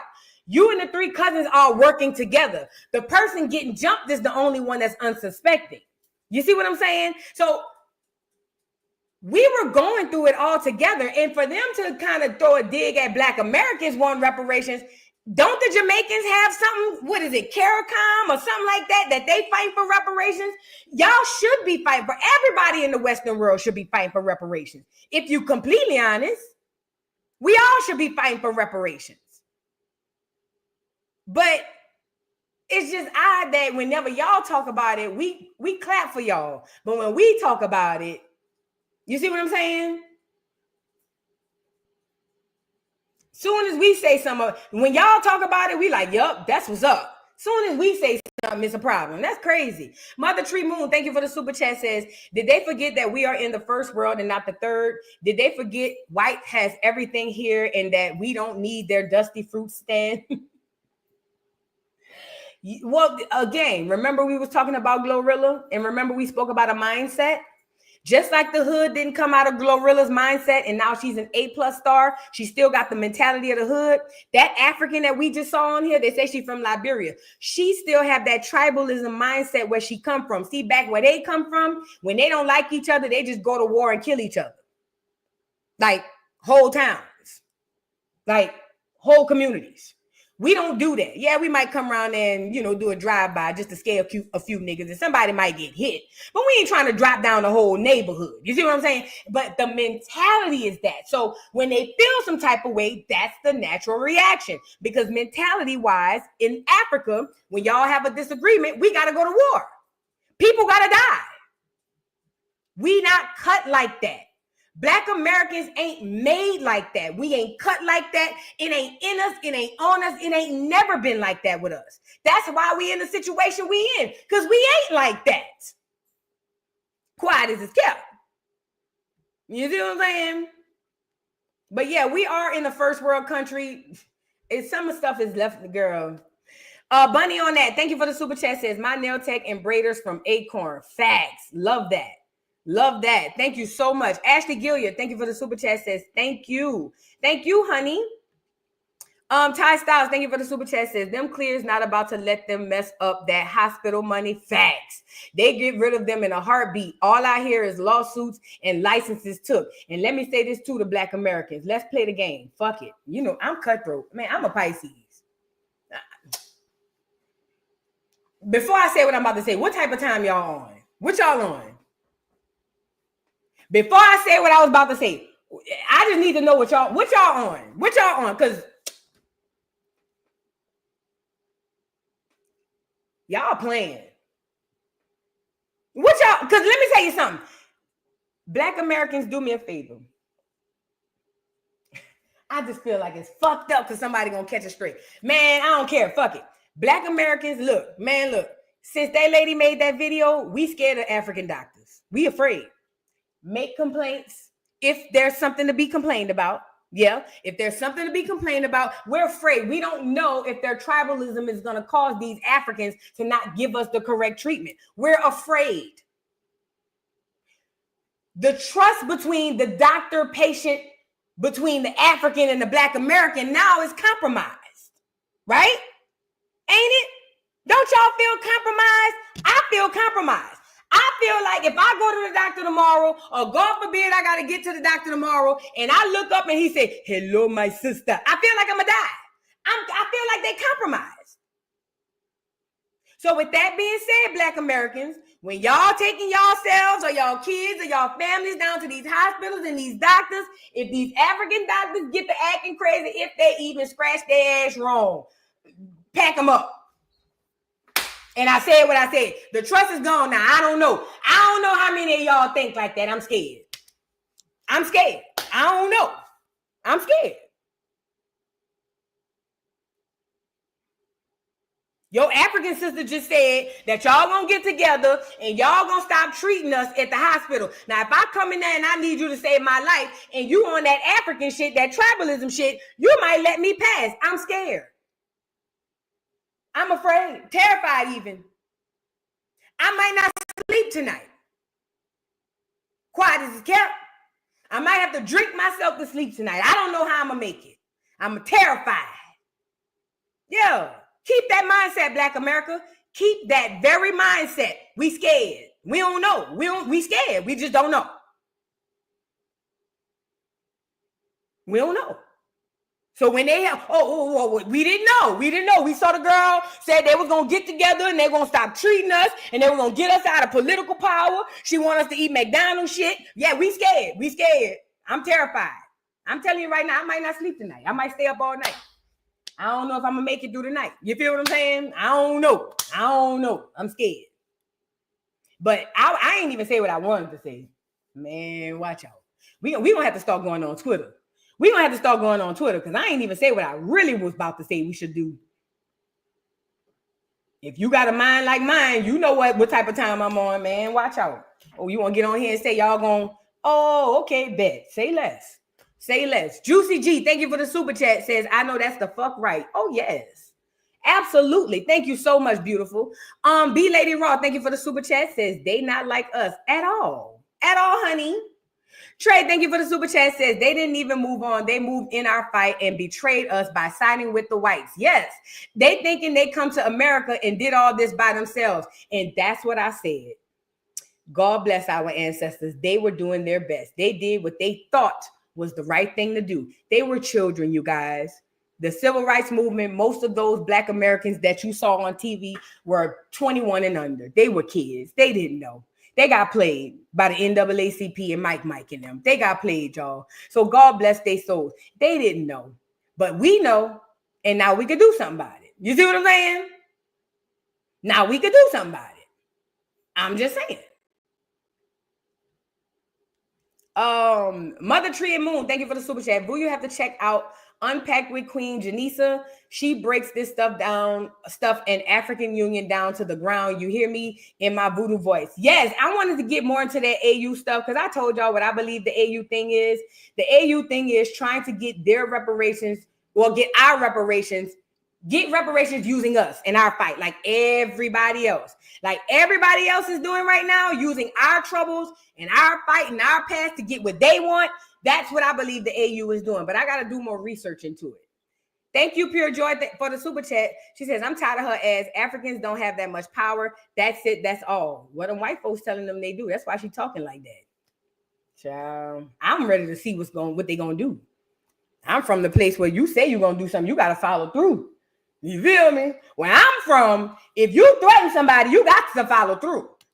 If you don't follow through, that'll be your last follow. You get it?